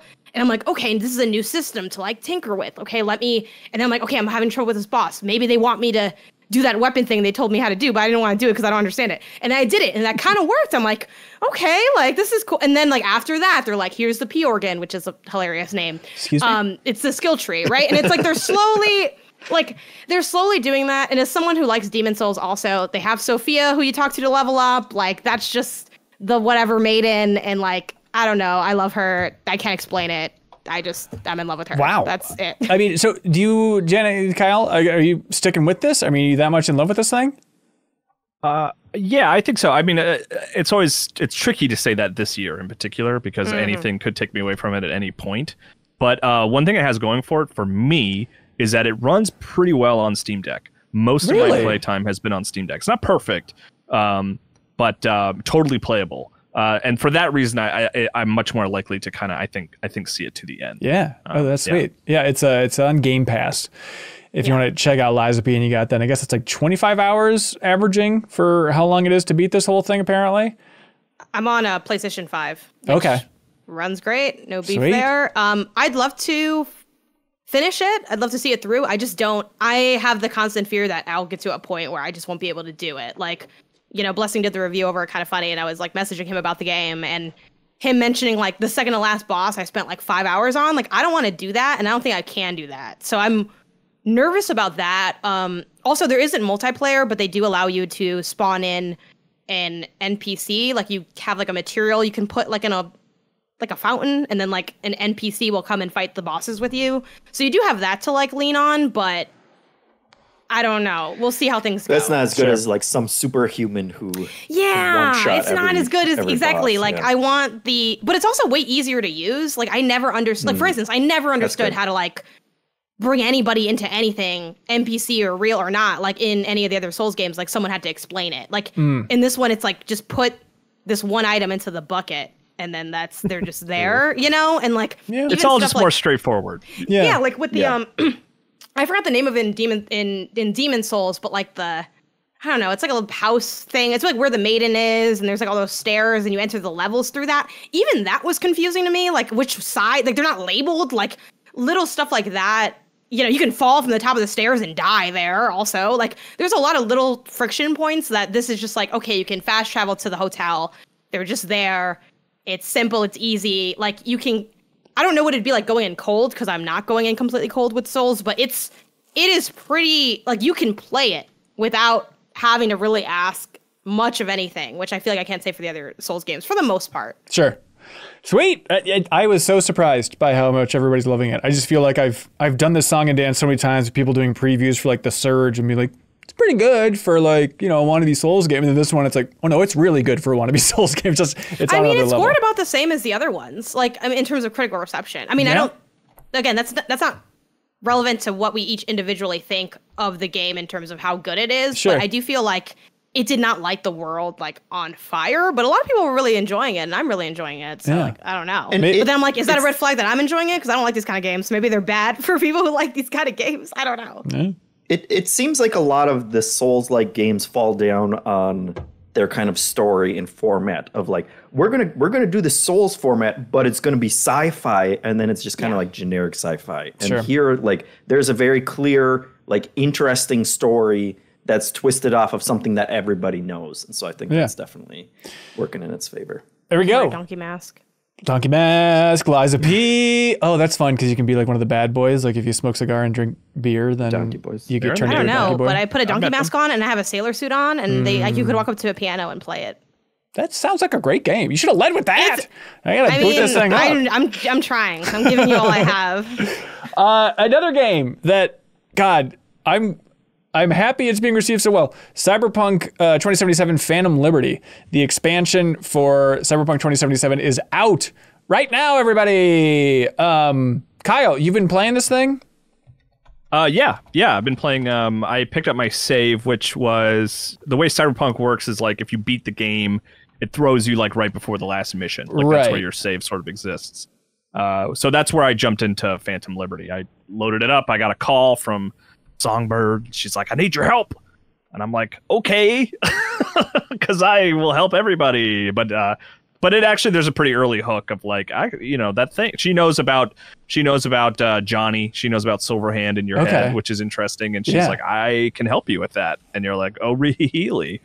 Is Idris Elba involved? And she's like, why, yes, he is. And I'm like, I'm there. Let me into Dogtown. Interesting. So Dogtown's a whole separate city, or is it just a new area within Night City?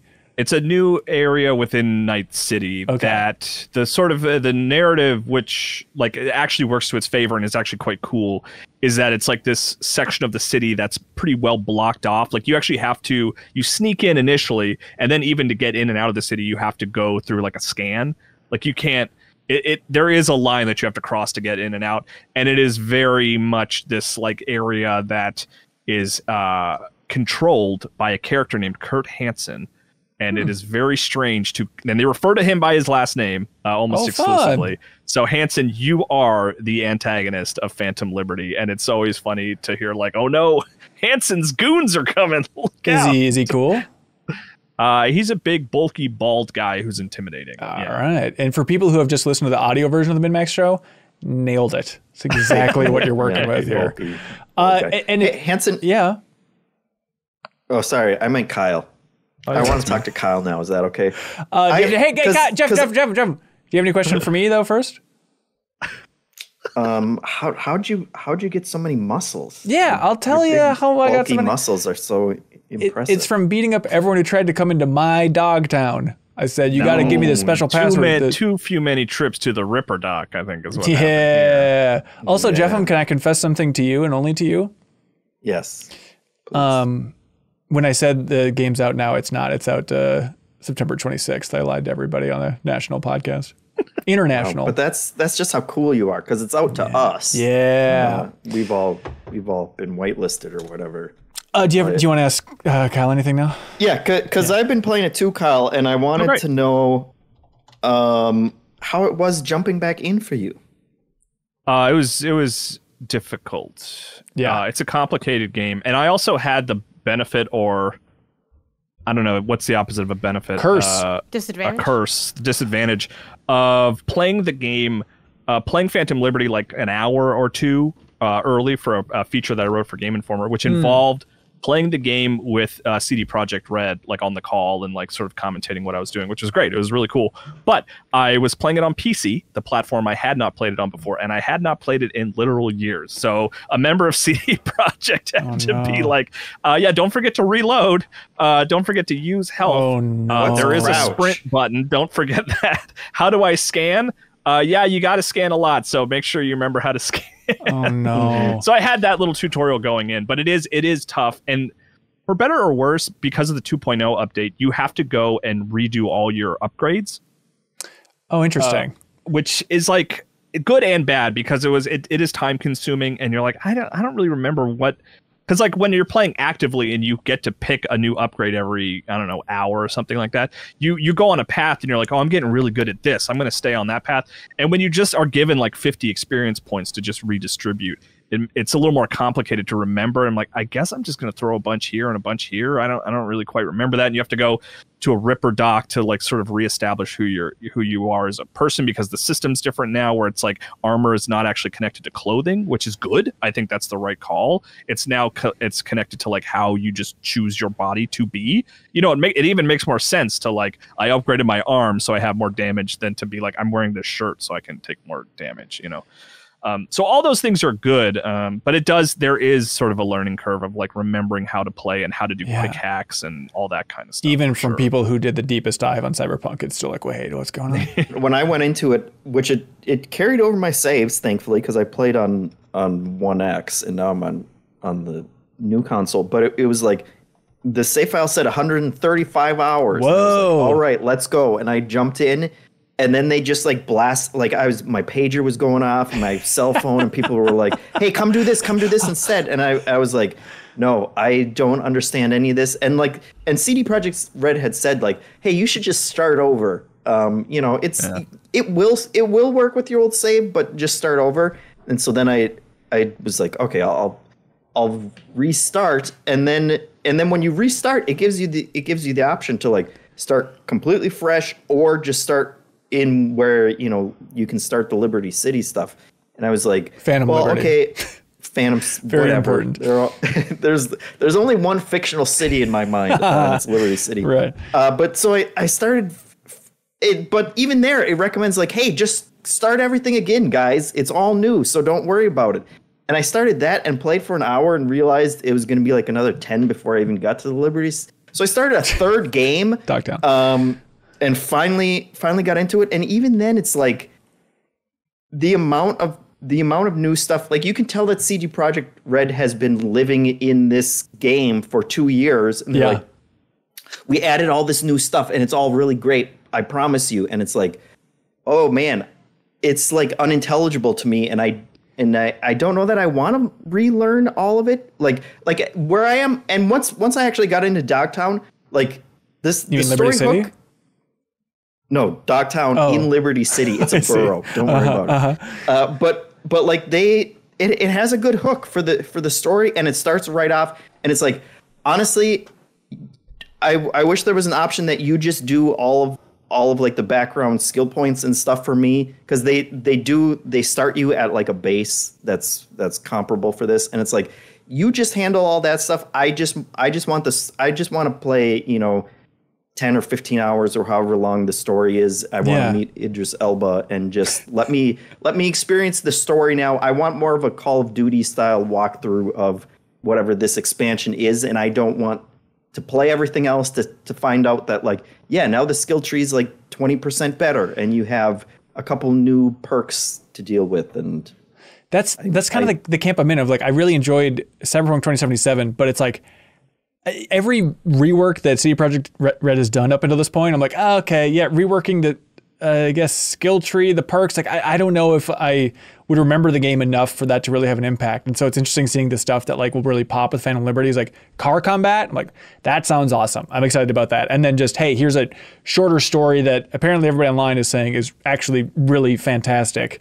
That's really compelling. But like the systems reworking, I don't know if it's really, that's enough to draw me in by any means. Yeah, and the story is like, at least the premise is such a direct copy of a movie that I don't even want to say what the name of the movie is, because it would spoil like the Kyle, every James Bond movie, every Mission Impossible movie. Or like, what do you mean? There's even one that it's more. I will tell you when you get off this call, and you obviously must not have seen the movie because it is beat for beat, literally the premise that you start this game with. Sound of Music. Okay. Yes, Wait, Sound of Music. But you feel like it's a spoiler to say that? You said it's the premise you start the game with, so is it not? Well, I don't know. The Phantom Liberty stuff, yeah. I mean, I was surprised by it because I haven't followed like the trailers or whatever, but so I don't know how much. I don't want to spoil. Sure. I mean, I guess just know that it's very much like, you're saving the president, you're a secret agent. Like, it is very Mission Impossible. Well, now you've basically just, it's Escape from New York. Kyle, have you not seen Escape from New York? It is literally Escape from New York. I guess they even mentioned that movie when I was interviewing with them, but they mostly said that was just a matter of like making for Dogtown's look was kind of their inspiration. But I don't, especially where I'm at in the president's plane crashes in Dogtown, and then as like the rogue agent, you have to go in and rescue the president and bring them back out. See, Jeff, you saying what it is now has me more compelled. If you're telling me this is just I'm so in. And I do kind of feel like that's the first 2 hours. But after that, it's just Mission Impossible, like in a complimentary way. Like it's a lot of like. So is this good? Yes, thank you, I feel like we're getting away from it. It's good. Like I did a big mission the other day where I had to swim through flooded tunnels to get into a swanky party, and I had to put on a nice dress and like walk around and sounds cool. And like talk to people and like drink drinks and like play casino games and stuff like that. Like it, guys. Do you realize like the 2 hours that we've been talking, we've talked exclusively about remakes, things based on public domain stories, and then games that just take other like action tropes. Like there's nothing original anymore. What do you? That's been true for a really long time, though. Yeah, if you want to. That's old news. That's an old. That's an old take. That's a observation remake of a familiar recycled. take. Yeah. Did I mention there are little chick chocobos in Final Fantasy VII Rebirth that look cute? And they have leaves on their butts. If that's not original, I don't know what is. I just want to say, like, all of this, like, through the cyberpunk lens is very cool. Because, like, cyberpunk is, like, has always been even... Like, the funny thing about that game's release is it was a terrible launch. It was terrible. It was hilarious. Like, we all recall the game. But, like, the thing about it is, like, there is... And there's this really interesting world that they've developed that feels really fully realized that, like, frankly, a lot of people just didn't have the ability to even consume because, like, the game wasn't working. Yeah. You know? And, like, what Phantom Liberty does is it gives you because they've been updating the game a lot, and it's all been interesting, like, worthwhile stuff that fixes the game. But what this does is, like, okay, we've added all these things. that improved the game. And now here is like a dedicated new playground that you can go try it all out. You know what I mean? With new content. Because previously it's been like, oh, I can go and like respec all my stuff and use the new upgrade system. But it's like, I don't really, I have some side missions I can go do at this point. Yes, Hanson. Thank you for addressing me with my full name. Where's your level of recommendation for this for somebody like me who liked Cyberpunk? We probably liked it the same amount. I wasn't paid to do a big preview for this game, so I did not do it. Is it like, you idiot, you need to play Phantom Liberty? Oh, that's an interesting question. I was excited for it, even beyond like my coverage for it. I was planning on playing it no matter what, because I wanted to like try the quote unquote new version of Cyberpunk and see, the Idris Elba stuff, because I like him as an actor. It is not like you have to play this. Sure. If you enjoyed Cyberpunk, which you did, not everyone did, but Ben, you did. Like, this is a great excuse to go back to it, and there's a cool story here and a cool setting. That's compelling. And cool new characters. And my understanding, I haven't gotten to it yet, but according to Wesley LeBlanc, who reviewed the game over Game Informer, it actually gives you an opportunity to get a new ending for the larger game that is apparently really good and worth pursuing, which was like interesting to me, because like I don't think I could even tell you what happened at the end. There's like a couple little things that I remember happening, but like the sort of tease of like there's Phantom Liberty, which is great, and there's a new ending to the larger game is like very enticing. That's cool. But it's not it's not a drop everything and play Cyberpunk. Gotcha. It's like, if you liked Cyberpunk, this is a great excuse to go back to it. Yeah.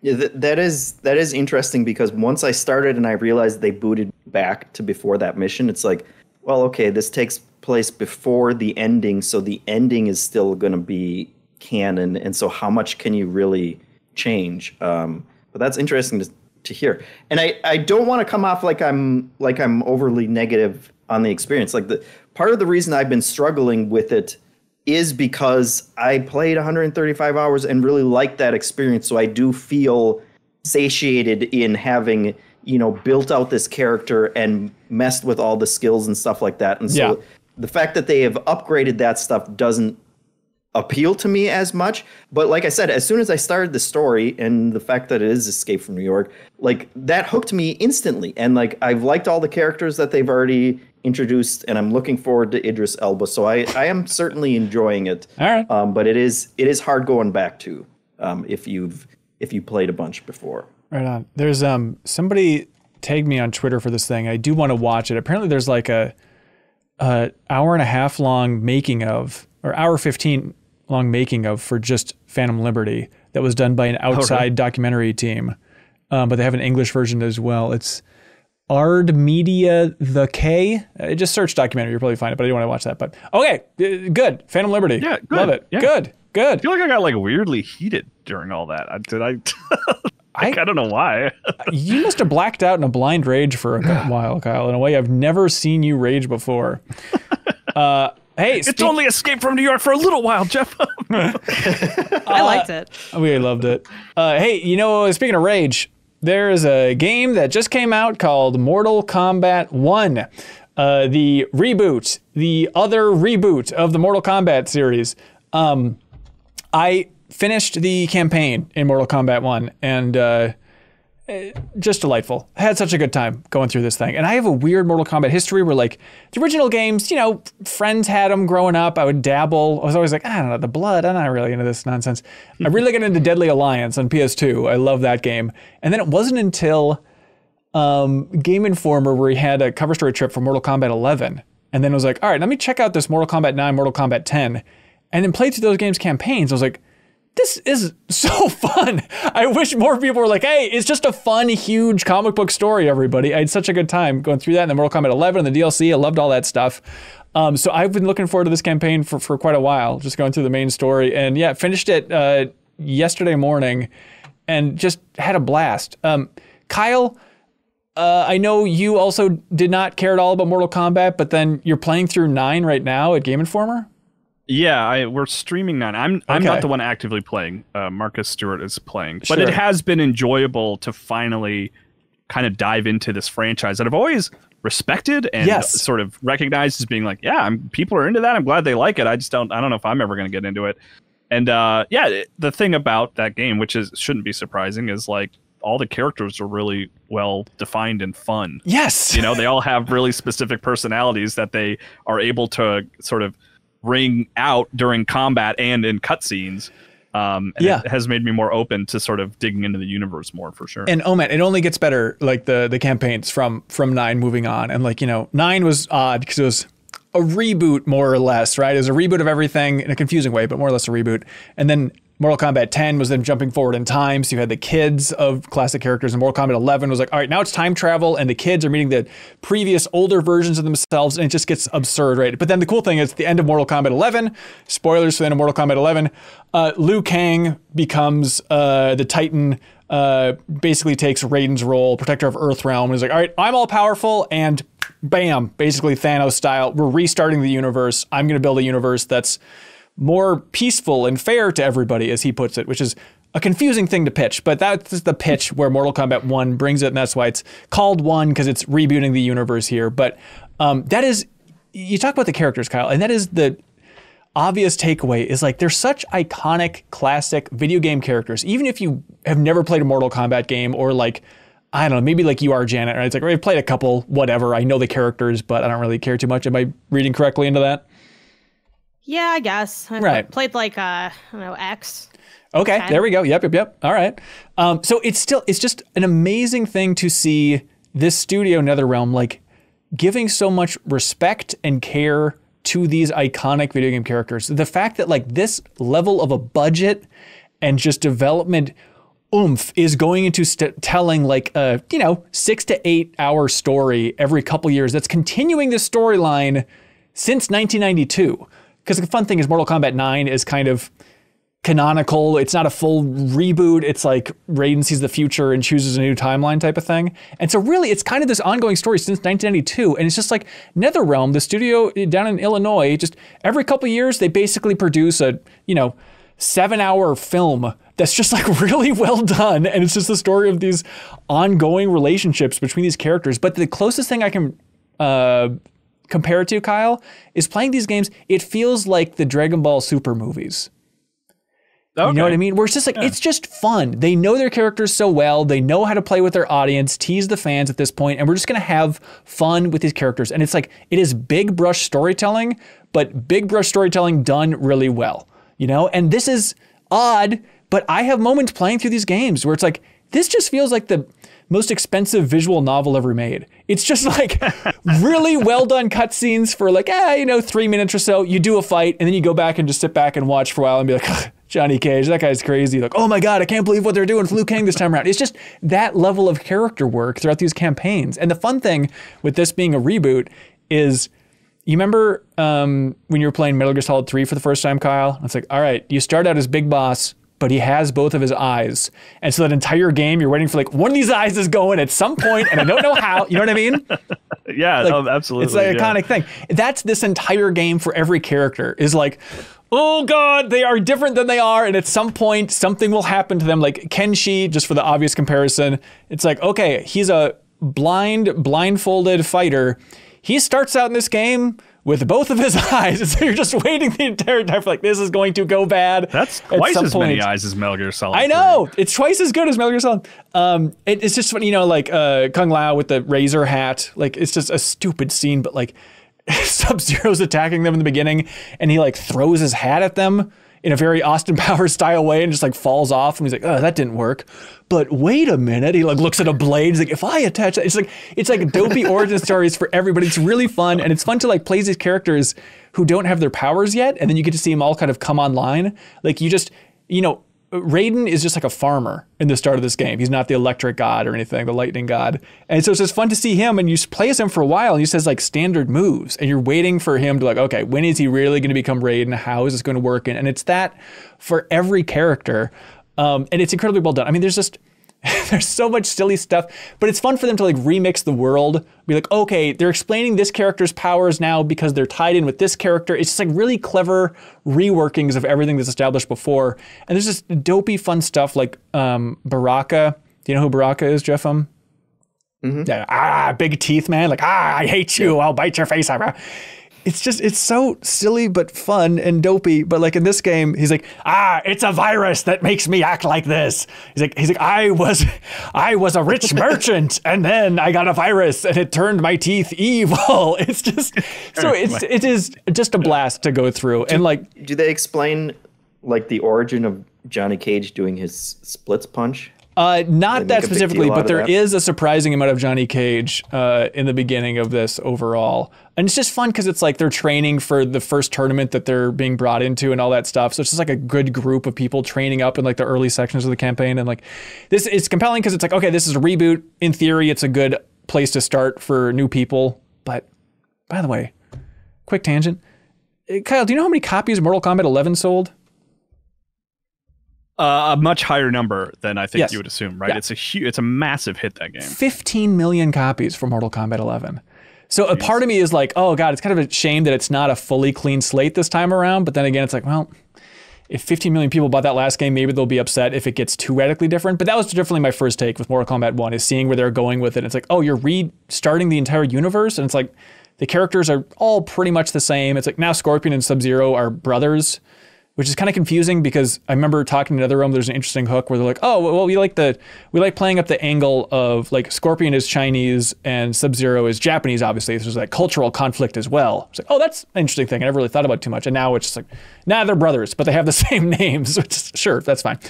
Anyways, but I think this is an interesting hook of like, okay, clean slate, rebooting the universe. We can bring in a new audience in theory. They can't really help themselves. It's more tied into 11 and some parts of 11 than I would have cared for. But by the end, it gets big and it gets silly. And it's like, fan service palooza is an understatement for where this game goes. But it's like but even if you don't know the references, like there's a lot of maybe older stuff that even is lost on me. It's still a matter of like, all right, I know this is a big silly thing I'm looking at and I can Google it and figure out what they're referencing here exactly. But it's a blast, man. I had so much fun playing through this game. It's like I had a better time with this game so far than I did with Street Fighter 6. And a lot of that comes from the campaign, where it's like I appreciated what the angle they were taking with Street Fighter 6, but like just a good, simple, smooth storytelling experience I will always be on board for with Mortal Kombat. It's a good time. 210 contender with a K? I think so. A lot of it's going to come down to like if I get into multiplayer. Specifically, honestly, 100% of it comes down to if I can convince my old friend Ronnie to play this game with me. And then if we get into like competitive, like I can see it. But it's smart because like the whole thing with this is they have cameo fighters this time around. So it's kind of like, a tag fighting game, but you're not swapping to another character. You just bring them in for like one quick move. But I think it's a really fun way to be like, okay, I love playing Raiden, but I want to have Sub-Zero's moves pop in every once in a while. And so I think it's a really approachable fighting system. And like, okay, you're building up a meter on the bottom to like enhance your basic special attacks instead of learning new combos and all that fun stuff. But yeah, 210's contender for sure. There's some stuff that I would fight for, definitely. Now I'm getting flashbacks to me and Leo like fighting each other at SGF because we signed up for it before we knew what the appointment was. Yeah. And then we're like, yeah, I don't think we need to be here. We shouldn't be here. We need to get out of here. At all. Yeah, like, it's just fighting games are so specific is the thing. Yeah. It's like, yeah. I do think, I don't know. You know what? If you're not sold on it, it's just a niche. It's a niche thing. It's a niche thing. I get it, but it's like I still think these story modes are so approachable. If you don't mind like some big bombastic comic books level storytelling, as demeaning as it is to an entire medium, I understand. Like I can't imagine not enjoying playing through the story. Really, I just think it's a blast. It's just silly and fun. Okay, Mortal Kombat 1. Curious to hear everybody else's thoughts on that thing. Jesus Christ, we're packing a lot in. Like a Dragon Infinite Wealth. They had this gameplay trailer. Oh my gosh. This will not end. We got it. They showed a big, long story trailer, which Kyle and I both agree maybe they showed too much, so we won't get too specific with that. But the premise is Ichiban, this is the sequel to Like a Dragon. What? Yakuza Like a Dragon? I guess that last one was called? Yeah. Yakuza 7. Yeah. So the sequel there. So in this one, Ichiban is in Hawaii, and the premise is he's searching for his mother in Hawaii. But then shortly into that adventure, apparently Kiryu comes up. So there's a lot of stuff from previous Yakuza series that they're roping into this whole thing. And it seems like Kiryu's past is catching up with him as he's on his final mission yet again in this whole thing. But I don't know. Pulling him back in. He can't stay out. I'm curious to hear everybody else's thoughts on this because I think we all enjoy Yakuza Like a Dragon a lot. But like the story trailer, I was like, okay, sure, 10 minutes long, but all right, they're revealing a lot. I don't know if I'm at the edge of my seat. And then they also released like a 5-minute long gameplay trailer where it's like, this is it. This is what I come to Yakuza for these days. It was that food delivery. On that stupid bike doing the silly tricks. It's like he's doing like backflips to like do Uber deliveries or something. Yeah, and they're like blowing out the Sujimon thing in a bigger way. Now you can like battle and train all these freaks to just fight for you. It's just, it looks like it's so much fun. Just swimming, like seeing all those characters come back and now they're in swimsuits on the beach of Hawaii. It's like, this just looks freaking fun. And the story for the last game got me a lot more than I expected. I'm not disregarding the entire story, but I don't think a 10-minute long trailer is a nice way to hook me in compared to just look how silly this game will be, and that the story will get you emotionally. Yeah, shark fighting, giant squid fighting, surfing, paragliding, they threw in Sega Bass Fishing. It's like playable in the arcades now if you really want. Yeah. A bunch of Sega games are playable in the arcade. Yeah, really going for that sort of old like Shenmue roots, right? Right. And of course you see Ichiban on a Segway, just like Cloud riding around in Hawaii, just like his Uncle Special. They have like new classes, like now Ichiban you can be, or any character can be a desperado, basically just a cowboy, which is just delightfully silly. Truly delightfully silly. Did you finish Like a Dragon, Janet? Yeah. How's your hype meter on this one? Yeah, it's tough because it's high because the game was like really good. Like a Dragon is, I mean, it's a little dramatic to say it's one of the best games I've played, but at the same time, when I think of games I've played, how many games are better than Like a Dragon? Great question. I don't think that many. I'm with you. It has some of the best side content in any game. The combat is incredible. I think it has the best combat outside of maybe like 7 Remake, like Final Fantasy. Interesting. It does take a while to get cooking though. So I know if people, because a lot of people bounce off of games that large, and I do think it takes a while for it to start to click in a way that feels interesting because it's a very run of the mill when you first get into the combat, to me at least. Yeah. But yeah, I lived in that game. I feel like I had to at least put 80 hours, maybe like 100. Like it took me like, it was like a 20-something part series, and some of the parts of the Let's Play were like 8 hours. Yeah. So I feel like it's a beast. I lived in that game. Yeah, I'm excited for it, but I am definitely intimidated by how much Yakuza stuff is coming out. Like I didn't hit up the last 2 things they've done, and I know there's kind of like different lines, so I guess at this point, because I haven't hit up the most recent stuff, I'm like, well, I'll just be all in maybe on just what the Like a Dragon stuff is, if I'm getting that split right, just because there's no time to like do, I forgot what the last one was, and then The Man Who Erased His Name is coming out. It's coming November. In a month and that's or something. the Kiryu story, And those games take so long, and they like, and they're games that you really like want to spend your time with because the grind, like there are grind walls in that game too. Like Like a Dragon has like a ridiculous grind wall in it, which some people argue is by design to like pay homage to the genre. And I'm like, I don't know. Like, do we need to play homage to things that are bad? I don't know. Maybe we could take that out and the game would be just fine. But yeah, I'm excited, but I'm intimidated. And I think too, like when we start looking at, everyone talks about how packed 2023 is with releases, and it is. And 2024, I don't think will be as packed. But the fact that 2024 is so stacked in the front end, it's like, oh, this is 2023 just feels longer now. Like in terms of not only high level games, like hot in the street games, but also games that are massive, like Tears of the Kingdom, Baldur's Gate. These are games that you could eat off of for dozens, if not hundreds of hours. And there's so many of them. It's like so hard to like get in and really like see them out. I'm not even counting Final Fantasy 16, which I'm just gonna skip because. Well, sure, you should try the demo, but I played 4 hours of it. Right. Honestly, I'll be real. If like Sarah liked it, I would probably stick with it. But the fact that Sarah's like, I'm turned good. so south on that game. Well, Sarah also called the writing from Sea of Stars like AI or something. Embarrassing. Hey, I haven't played. I was like, Sea of Stars though has enough people that I vibe with that are like it's John Blaze that I'm gonna stick with it. Yeah. And that was her only like real like gripe that she mentioned. So I'm like, okay, well, let me see. Like maybe it just really made me laugh. I thought that was just so extreme. Kyle, for a game whose writing I generally like. I mean, honestly, like it paints a picture. It's like I might not agree, but it puts me in that I see that opinion crystal clear. It paints an inaccurate picture. There's no doubt about it. Sorry, Sarah. No, sorry. Wow, Sarah. you didn't say that when you were actually on the show, though, Ben. Interesting how bold you get when Sarah's not here. Look, I'm scared. Don't tell her. Seriously, nobody tell Sarah I said that. Please, please, please. But no, speaking of wanting to catch up for all these games, like a Dragon Gaiden, it's like, oh, maybe I'll get to those. And now it's like, I just need to be locked into Ichiban storyline. But we gotta trim the fat now. I know, but it's the same thing with like Mortal Kombat 1, where it's like, I'm looking at Like a Dragon Infinite Wealth, and I loved the last game so much. And then I play this, and it's like, it seems like they're really leaning into the Kiryu stuff. For like, okay, we're telling the end of his story one more time. And it's like, they just can't help themselves. They need to go back to that story that is more thoroughly told than any other character story in the history of video games. It's like, we couldn't just make a clean break, but I hope there's Kiryu fans who are celebrating one more hurrah after his one more hurrah in Like a Dragon Gaiden with Infinite Wealth and stuff. Penultimate hurrah. So Like a Dragon is coming out January 26th, 2024. Which is tough, because it's like, God, that's a great game, or Deepest Dive, certainly not Game Club, Deepest Dive contender. But at the same time, then it's like, that's going to be butting against 7 Remake in a tough spot. So we'll try and figure out how that would work, if conceivably we wanted to do it. Jeffem, do you know conceivably what I want to do?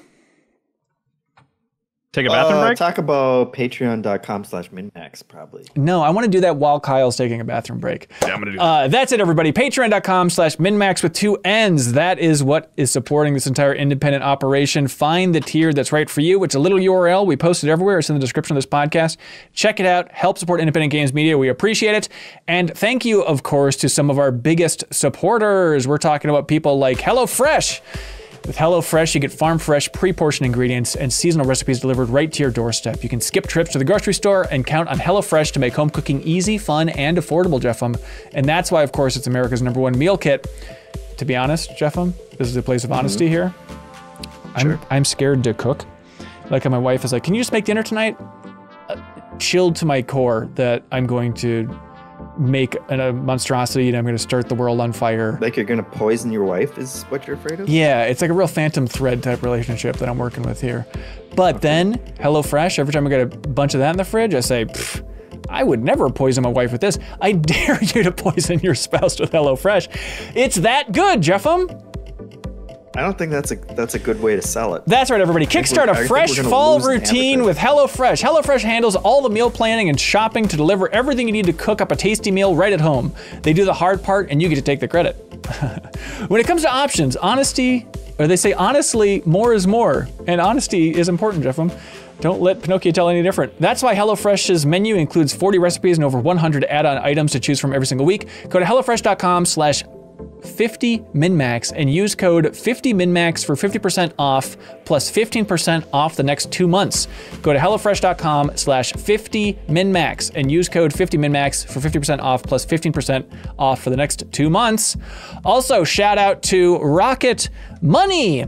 Kyle, like every time I'm looking through, like even, my banking always info. laugh when you're It's not important. It's not important. It's not important. When I'm looking through my own finances, or I'm looking through like MinMax's finances, and there's just so many little things where it's like, what is this recurring charge? What is going on here? You know that feeling? That's our paycheck. Yeah. Well, with Patreon, it's our paycheck. For everything else, that's what Rocket Money is for. They want you to know, like, hey, your subscription's draining your wallet. The average person has around 12 paid subscriptions, and they may not even remember subscribing to half of those. If you have no idea just how much you're spending each month, you need Rocket Money. It's this great app that tracks all your expenses, so you know exactly where your money is going, they say. Rocket Money is a personal finance app that finds and cancels your unwanted subscriptions, monitors your spending, and helps you lower your bills all in one place, by God. Most people think they're spending, I don't know, $80 on subscriptions? Wrong. It's like 200 apparently.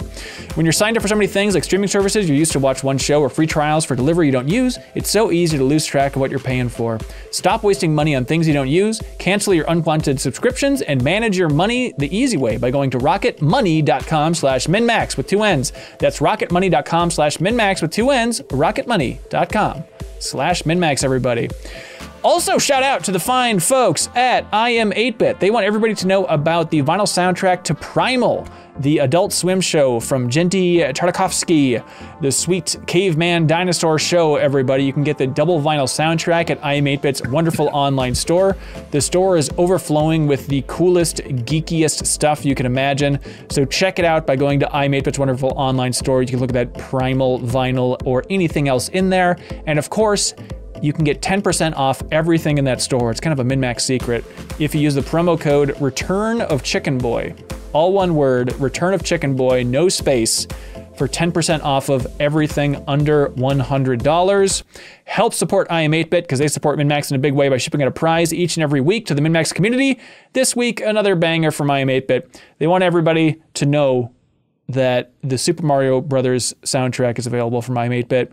And to do that, whoever has the greatest question submitted here on Patreon, patreon.com/minmax with 2 N's, that's where you submit your question each and every week for the podcast. Whoever has the best one will win the CD for the Super Mario Brothers soundtrack from I Am 8-Bit. So special thanks to them. There are promo codes below for all this fun stuff. Jeff, I'm ready for some hot questions. Absolutely. With even hotter wings. No. Great. David Dubs right now says, they say it right now, hey folks, with the new Xbox leaks, we have a new shape entering the console wars, the cylinder. We've seen the GameCube, a monolith with the Series X, and the Deep V from the PS5. Deep V. What should be the hottest shape innovation from the console wars? What do you want next? What haven't we hit? I mean, after GameCube, the big joke was Game Sphere. Right, we never truly got a sphere. Yeah, this is a South Park thing. Well, the PlayStation 9 was a sphere in that commercial, so I guess that kind of covers it, right? Yeah, we still got a couple years till that one. Yeah, well, I want a sphere with the GameCube handle on it. That's my ideal console. It just rolls around. Yeah, it looks like a dumbbell. Triangle. Triangle would be good. Pyramid? Yeah. That's just a triangle, but different. Yeah, it is a I triangle. understand. I could see an Xbox. More triangles than so we make a pyramid. I think it'd be cool, but do you want a console you can impale yourself on? But I guess, Well, the question wasn't what we wanted next, it's what is next, right? Right. Yeah. So you think like the next Nintendo thing that's going to be a handheld still? It's just going to be a triangle that you hold? That's the Switch successor? God, I hope not. I hope not either.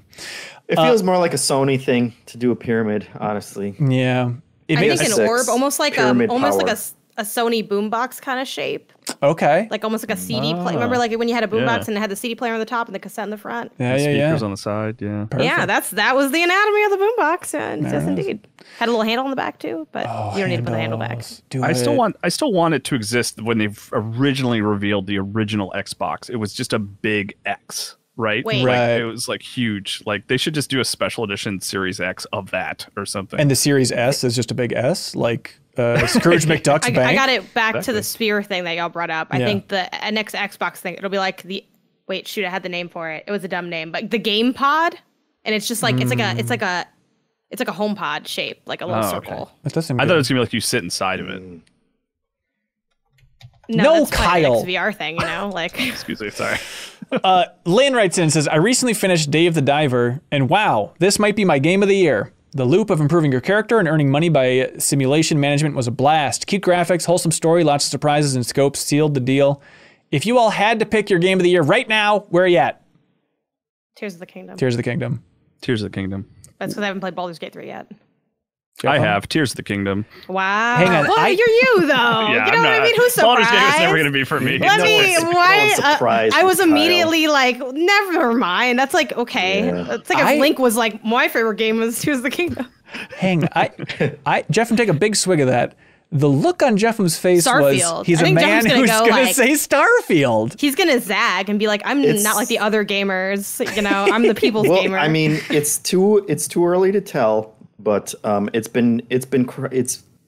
part of it is like the surprise of it, so it's been crawling up there. We'll see once I have, Naughty Dog. Yeah. So the rockets, they meant nothing to you, huh? The Tears of the Kingdom, put little babies on the rockets, and like you hit the rocket, and then the baby flies away. Like, it is. Do you remember the babies? Very good. Yeah. Okay. Well, but Jeff, though, the question is though, if you had to pick one today. Thank you. Yeah, that's true. Today, I'd probably still go Tears of the Kingdom. Coward. He's not following his heart. You can see it. What are you doing, Ben? Tears of the Kingdom. But Coward. He's not following it, just though. for a tease, Hi-Fi Rush is right there. Right there. And I want to replay it before, so we'll see where it's going to end me up here. We'll see where it ends me up here. Let's see. Fernando Garay writes and says, hello, MinMaxers. My question is, if internal conversations between MinMax cohorts leaked, how big of a mess would that cause? Would it be so damaging for the company that Ben would end up having to go work for Kind of Funny? Can you imagine anything as horrific as that? No, I can't. I like the idea that the leak would be so damaging that you would then get another job at a different outlet. Well, he is a white man, so Yeah, you know? they call it the true. John Lasseter is what they call that. Go. Hey, Kyle. Hang on. I'm sorry, Jan. I want to get to this question, but does it freak you out a little bit that our boy Brad Bird, that he's like, time to do my next animated film, and I'm going to John Lasseter's company? Isn't that a little bit of a red flag in your mind? Yeah, that's a little bit of a bummer. Yeah. Anyways, Jen, you're going to say something smart and relevant? What was the question? Oh yeah, how bad would it be? Yeah, it the depends leaks. on what's leaking. Is it like our cohorts channel? Because that's nothing. Like that's like maybe an accidental like embargo's broken. Like oh they know that we're gonna talk about it on the 22nd. Now if it's like personal messages, I don't know. That's where the I don't know, you know what I mean? Like I don't know what y'all talking about. Wow. Are you having more fun in the personal messages? Yeah, what's going on? I'm not having more fun, but I'm saying stuff. I'm putting things out there. You know what I mean? It's behind the Apparently, scenes, right? Apparently, good Lord. Yeah. Seriously, if you... I mean, even to like Ben, like, I mean, it's inherently more private if I message Ben and I don't message everybody, or like more behind the scenes, right? Like, sure, yeah. It's a private message. Well, like company damaging worth of DMs. That You should see sending? the messages Janet sends me. I don't think so, I feel but it's like, we're I don't know. we're It all depends too on what it is. boring to like I know. implode the company. Maybe I should just speak for myself, but You are pretty it feels like boring. what kind of private secret things are people saying that could possibly have any kind of negative effect? If you really want to know, you could join the Backstage Pass tier. And look, I'm not trying to sell you on Patreon, but if you want to see us off mic, We just open our DMs. Yeah, we're no, about I guess it'd exactly just be the like money same. stuff. Oh, would be that'd be exposed, interesting. You know, because the question is like, what would the repercussions be, right? I'm not saying Right. the company has to get sold now, but it's like what kind of stuff, right? Because the question is like, if we were Microsoft, like what would come out? Yeah. You know? But unlike Microsoft, like we're a Patreon, and the amount that we get every month is publicly blasted on our Patreon page. So Yeah, it's available. I feel like We'd we're have like, Sarah's thoughts on Starfield because I've slacked her about that. oh, save that for a podcast. She is very private when it comes to her opinion about video games, so it would be tough to get that. I think at it'd be the end fine. of the day, any hot take that we had, Hanson would be begging us to share publicly. Right. Addresses. Min-Max content. would be addresses. leaked. I Yeah, have that's like. fair. I got Okay. like Slacked addresses. I Slack addresses or my phone Yeah. number. Like Yeah. it could That's get true. pretty bad in that sense, like in a Yeah. privacy sense for things, Other but than nothing that, like, yeah. oh, now I'm not going to listen to the podcast because Yeah. you said what your zip code was. You know what I mean? But I like, think that's if- the kind of stuff that would come out. Yeah. I mean, I think if people listen to our meetings every Monday, they'd say, that's about right. Except it's kind of just a boring walkthrough of things. Occasionally Sarah makes a good joke, and that's about it. You get the idea. I wonder if people would be surprised by how much we plan or surprised by how little we plan. I think little. I think they'd be surprised by how quickly we toss out those new Show Plus ideas and work them into gold. Okay, Jai Bones writes in and says, what's the biggest blunder you've had at work? Oh, this one's really embarrassing. When I worked at GameStop retail stores, I once wrote a note, like this guy called and he wanted to like put a game aside for him. And he was an annoying gentleman who I found annoying because he was constantly badgering me for things. Ugh. So I wrote on the note, hey, I scared. put this aside for this annoying guy with the mustache. No! And coworker handed that to him directly when he came in to pick it up. And I was So that's your devastated. coworkers. Yeah, it was my coworker's Yeah, fault. But, that's a I mean, blunder. I fully take total credit for that. I See, shouldn't have don't written put it- an insulting description of somebody Ooh. on a note. But that they could knew who. completely But handle it him. worked, didn't it? Like they knew who to give it to. They knew who to give it to, and I felt terrible. And I took him aside in the corner of the store and apologized profusely. And I think I offered. I was like, "I'll buy you something, man." Like with my like, Oh my I just feel God. so terrible about this. And he was genuinely hurt. Like I could tell, and I don't blame him. And so that that's stinks. Did he like, come back ever? Yeah, he did. He was like a regular customer. He came back with So weapons. painful. But, yeah. How long did you work there after that? I still work for GameStop. Come on, Kyle. I went to GameStop the other day. You were ringing me up behind the register. Right. You know, I was an assistant manager at the time, and I remembered I totally told my boss like immediately, and it wasn't like oh, you need to be reprimanded for that. It was like, oh my god, I'm sorry. I'm sorry that happened to you, Kyle. That sounds terrible. What has happened? Yeah. So that still haunts me to this day for sure. That's funny. Sorry, guy whose name I don't remember. I still to this day feel terrible about it. If you're listening, that's how you met Jeffem. No more mustache after that. Did you have a hot blunder, Jeffem? A long time ago, I worked at the U of M in the like parking lots. And I accidentally this is the University of Minnesota for folks. Yes, and I accidentally dropped the the arm down on a car,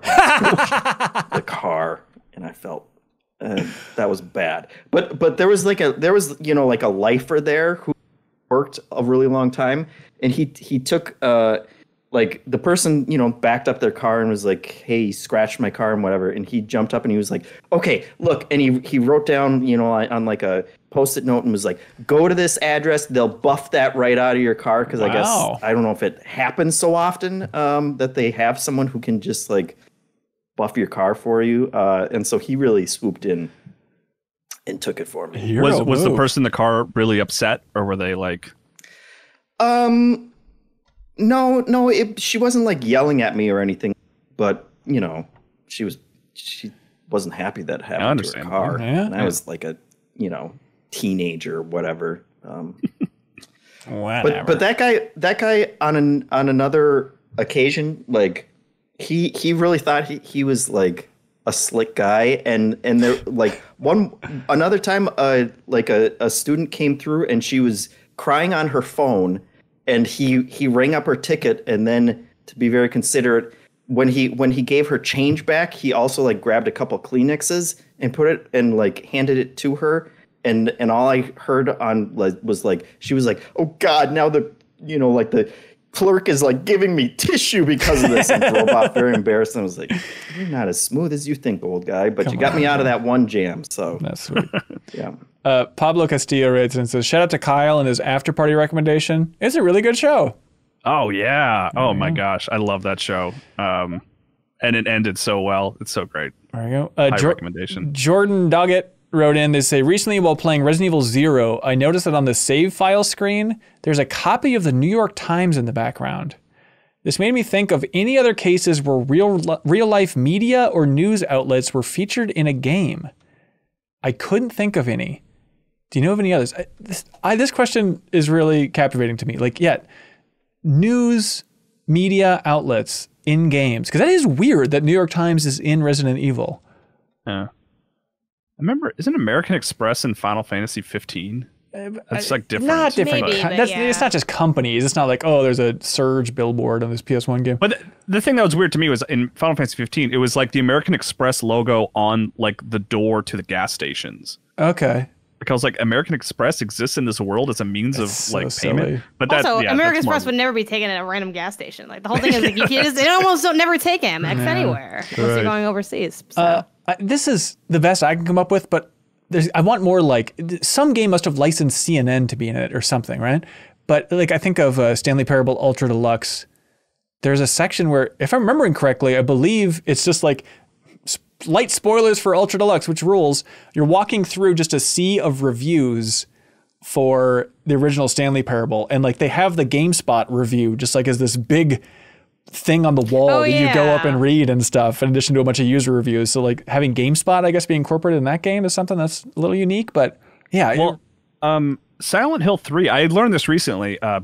Blake Hester, Game Informer, is like going down the Silent Hill rabbit hole. Yeah. And Silent Hill 3, you could unlock t-shirts from like a dozen different video game outlets, including Game Informer. Really? Like you could wear a Game Informer t-shirt or like a PlayStation Magazine t-shirt. Perfect. Yeah, and there was like a bunch of them. And I think Metal Gear Solid 3 has a couple of legitimate video game magazines in it as well. Oh, yeah. That does seem right. About that. Yeah. Yeah.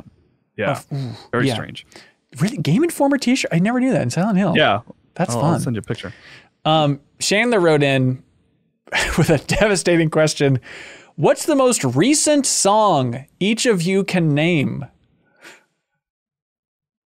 Most recent song? Yeah. Jeff, I'm looking at you, Hotshot, Mr. Starfield. No.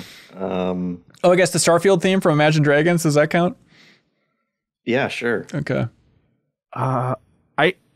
Oh man. Oh, Is this like the recently came out song? Yeah, yeah. We can name? Oh, okay. I thought it was like the first song that comes to your mind. No.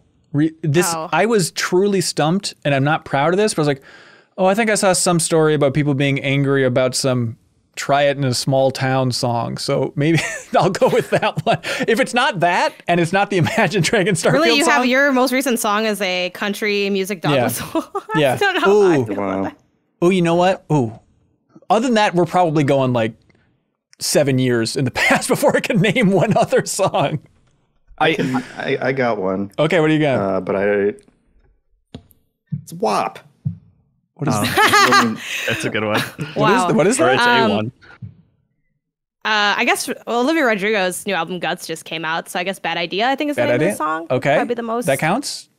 You know, I know Drake just released a single, but I'm purposely not listening to it because I want to wait for the full project, so I Okay. won't count that. All right. Kyle, impress I us. mean, even at the height of my music fandom, I was never really like a song title guy. pretty I would be like convenient. the Okay. new one from blank. But the singer Aurora, I've been sort of getting into lately because she did a song for the live action One Piece show, which is like a fine song, but she did other songs that I like quite a lot. She did one song called Running with the Wolves, which is just like, it's one of those songs that just makes me cry just listening to Wow, it. Like sweet. one of those kinds of songs. But yeah, I mostly just listen to synthwave on Spotify all day. So I don't know what those titles are. It's just science fiction music like in the background while I'm writing and stuff like Also, that. Jeff, I'm like, are you like a fan of the song WAP? It- Yeah, Like, what is this The song? I don't know the song. The song is I had fine. to word I that think- really carefully because I was like, whoa, The whoa, song. I don't What need is such a it? song, you know? Yeah, it's What you do with your time is between you and everybody else. the world. I can't remember where I heard about it. What is it? But You don't know It's this a song by Look it up. No, just Cardi look it B. up. Just look it up. Ben. Look Just it up. Yeah. WAP Don't- song? on your own time. No, look it up now. Club, Don't look it Play up now. Club remix Why by not? Mike K. What? I'm sorry. Is this like Actually, you know what? Do look it up now. Just like see what the lyrics are. J dash WAP Yeah. song? WAP. WAP. I can't. WAP, not AAP like AARP, Ben. WAP. I was Three letters. okay. Oh, Cardi B. Oh, okay. I know this song. yeah, Yeah. Okay, Jeffem. Interesting choice. But that song's years old at this point, right? It's a little old, yeah. Okay. it's there's 3 something years. memorable Years old, about like it. Beat 2020. 2020, Hanson. Something about it. I don't know what that is, but I told you, there's that song about a small Bongos town. by Cardi B is also really recent too. That one came out like yeah. a few weeks ago. I've resigned to the idea of, look, I want to stay on top of video games. I've resigned all knowledge about music, and I will exist in a black hole of idiocy for this one medium. Give me this one medium to know nothing about, I beg of thee. Let's see. Jeff Enright writes in, says, hello, Min-Max. It's time for another round of Tag That Movie. You know the game. Just try to figure out what is the name of that movie after hearing its unique and exceptionally specific tagline. This will continue to be 2023 box office releases. This year. Yes. For example, the tagline, It's a Me, is the film Mario. Mutant Mayhem. That's Oh, it. okay. Good bits. All right. So, tagline, guess the movie. Shout it out if anybody's got it. You can't run from your past. This is The interesting. Mission Impossible. No, but that's a very good guess. Oppenheimer. No, it fits the theme. It's that's interesting. Oppenheimer. No, think about, there's a ongoing franchise from the 70s. I guess there's running. Mission Impossible. Yeah. Running's an important part of the first movie for a certain montage. Mission Impossible. No. Is it Creed? Creed 3. Way to go. Okay. Yes, there we go. Say hola to his little friends. Come on, Kyle. These are like in theaters now. Some Minions. 2023 Minions. films. No new Minions movies this year. You're warm. Is it some kind of animated little? You said this movie was good. Say hola to his little friends. I said it was good. Ola, Spanish-speaking / accented animated character from this year. In the Shrek universe. Puss in Boots. And specifically... Last Wish, ladies and gentlemen. Last Wish. It was on the tip of my tongue. That is a good movie. And you said it was good. Didn't you? It is good. Right. How good is it if you remember apparently this not very freaking good, you man. probably have never seen. I'm sorry. Okay, here we go. Tagline. Ooh, this is a good tagline. New York, new rules. This is Mutant Mayhem? no. Oh, interesting. No. Apparently, this is a franchise that has never been in New York before. I guess it was a big deal that it finally came to New York. This is the 6th entry of a long-running series. They probably brought back Nev Campbell or something. Scream. Scream 6. There we go. 6. Yeah. Okay. Worlds collide. Worlds collide. Yeah. It collided George and they Costanza, the movie. and they said, "Isn't it a big deal that we got these worlds colliding? Look, we brought this person out of retirement in this franchise to come back to this role." Jones? Nope. And everybody said, "We're fine. We don't need to see it in the theaters. We're okay." And they said, "But look, we got this guy from this 1989 hit film. He's playing the character again that you all loved." And we said, "We know." Indiana Jones. No. And we all said, "Yeah, we know he's back. We just don't really care enough." Yeah, Indiana Jones. No, and then they said, "Well, what if we sold this movie for you by putting the star of it in jail or whatever?" And then they weren't able to do press for it because they were a very troubled individual. But hey, look at this other person we brought out of retirement. The Flash, ladies and gentlemen. I don't know what this The is. Flash. That was tough. I'm too busy listening to music to. What's music? To see any of Who'd they this. bring back for it? Michael Keaton's Keaton. Batman, man. Yeah. Oh, Hot He was in take there? is I quite enjoyed The Flash and thought that movie was Whoa. actually really good. I really liked The Flash a lot. Hey, Kyle, you want to time travel just like The Flash does back to 2020 and we can finally settle the debate about who's a more well-known character, The Flash or Sonic the Hedgehog, considering Flash made like $14 in the theater and Sonic the Hedgehog made $3 billion? Yeah, but like there's a difference between knowing who the character is versus going to a theater to see them. You're still arguing in the year 2023 that The Flash is Yeah. more well-known than I Sonic think more the Hedgehog? people know The Flash than Sonic the Hedgehog. That is still, an to this day. outrageous take, and it makes me mad 3 years into this terrible take. I don't tell you. Well, you should tell yourself. There's that no you're way of wrong. knowing, so we could just argue this There forever. is box office results. Okay, speaking of no way of knowing, nobody saw this film. The tagline is "Home is where the haunt is." Home is where the haunt is? Home is where the haunt is. This is another adaptation of Boogeyman? a classic property that they rebooted or that they made into a film once before with Eddie Murphy, and people said Haunted House. Haunted House. Kyle guesses. Haunted Mansion. Haunted Mansion is the correct answer. There we go. I rode that ride recently. Nice. Nice, yeah. Nice, Good nice, man. Okay, here we go. Who needs heroes when you have thieves? Good movie from 2023. Came out earlier. I don't think we should thumbs this question up anymore. I'm sorry. Whoever made it, like, it's a good game. We're not the right player. retroactive. I love it. Yeah, I'm I sorry, love it's it. me. I love it. I'm really bad at this. Dungeons and Dragons. Honor Among Thieves. There we go.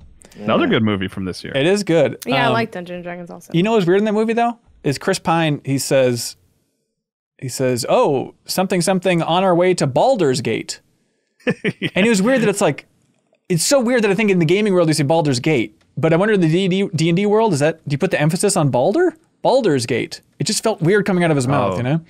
Yeah, I was funny. I had the same reaction. I think it was Hugh Grant says it at some point. And I'm like, why is he referencing that PlayStation 2 video game from like 2003? I was like, oh, right. This is a whole universe then. And this was before Baldur's Gate 3 took over the world, everybody. So Okay, last one, I promise, Janet.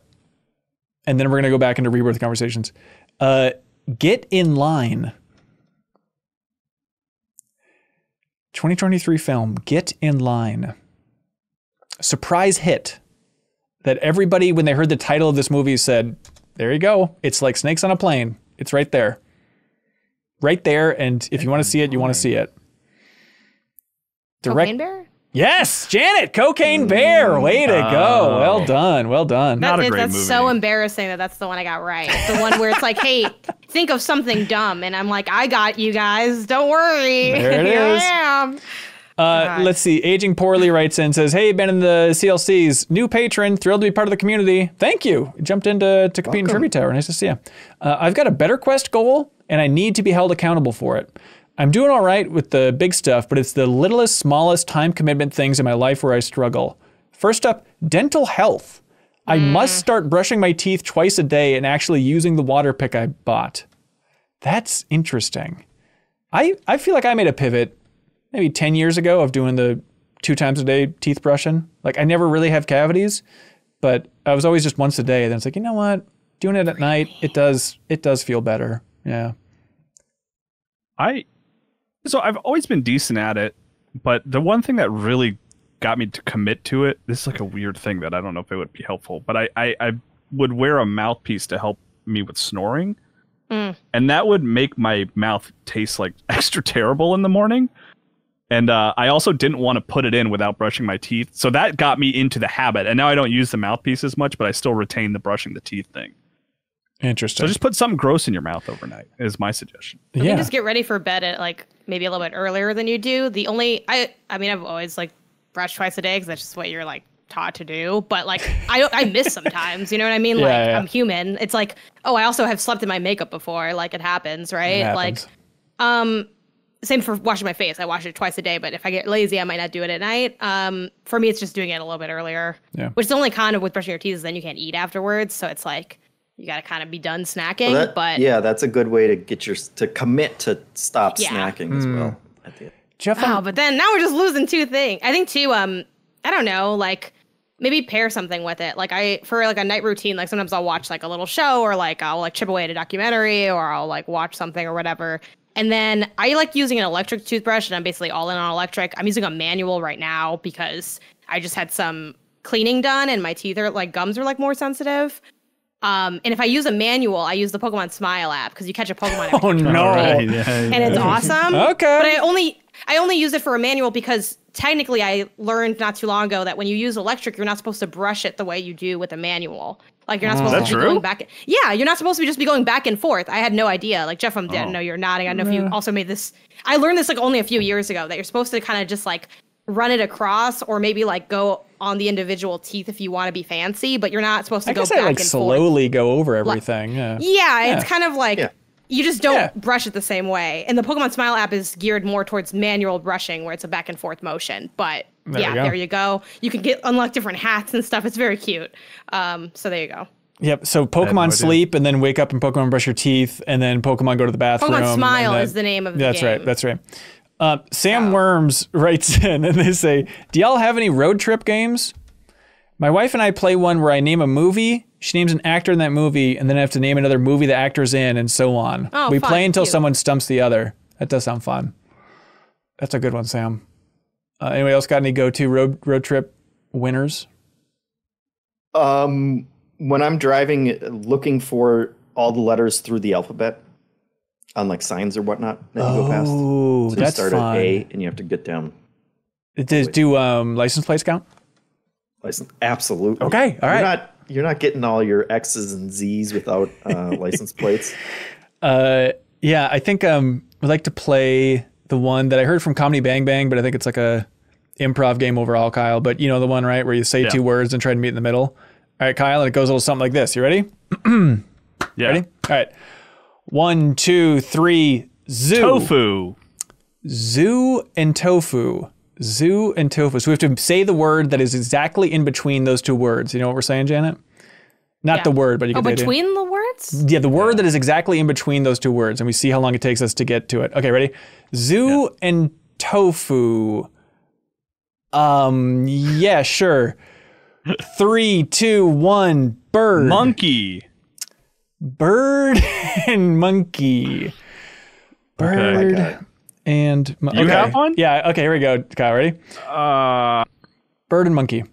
Come on, Kyle. Okay. All right. Yeah. 3, 2, 1. Tree. Chimpanzee. Chimpanzee Jeff, is can you close to a believe we're bird? just like not allowed to play? Like I know. we're just sitting in the back. And neither of them said Oz, which is blowing my mind. Oz? Oz. There's birds? Oh, Why that monkeys? would. Yeah. Jesus. Okay, All right. I guess What that did makes you sense. say, Ben? Tree. Yeah, that's good. Okay. Yeah, I really Tree and screwed this up. chimpanzee. We got it. Tree and chimpanzee. Ready? Okay.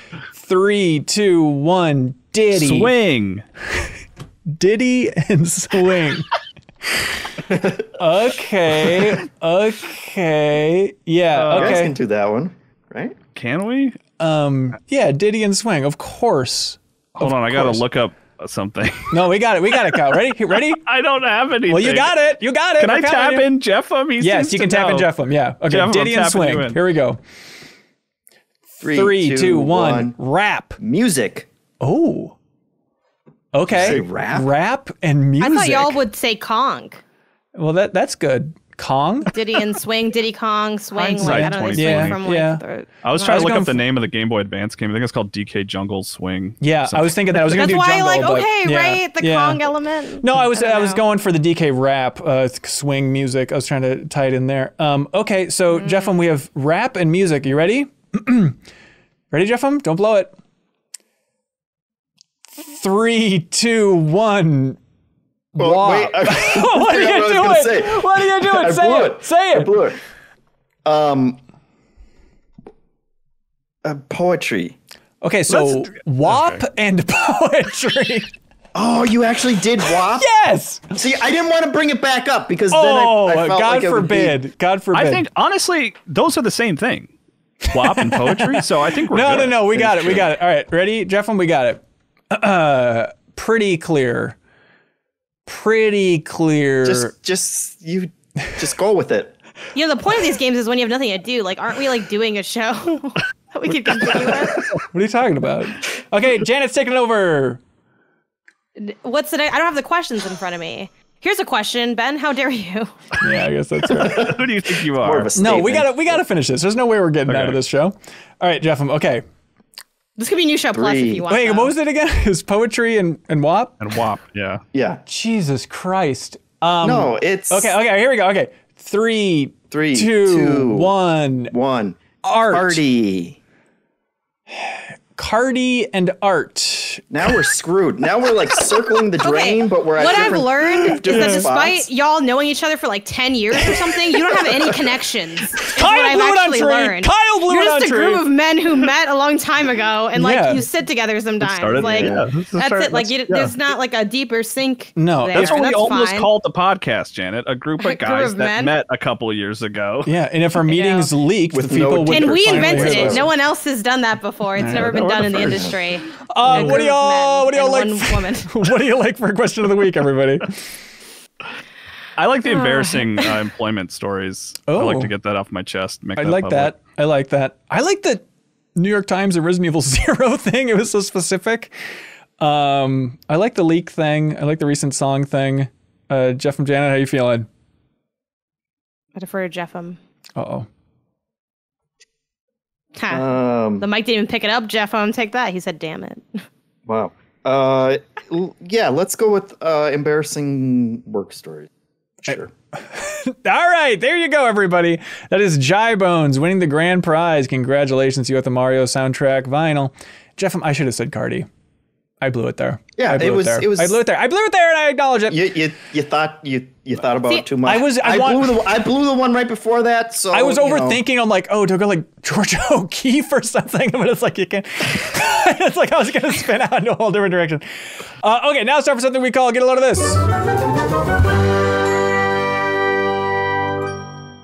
Okay, hey, get a load of this, everybody.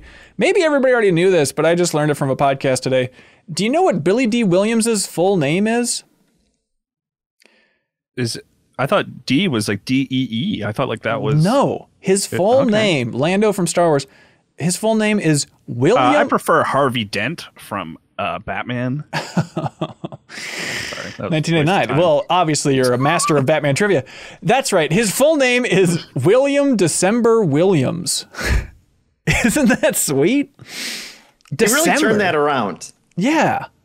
You know, you get a name at birth that you can't help, but he spruced that up. I feel like he'd be more famous. Yeah, it's an awesome name. William December Williams. Name. Yeah, I feel like you should just go by that. William December Williams? Yeah, it's badass.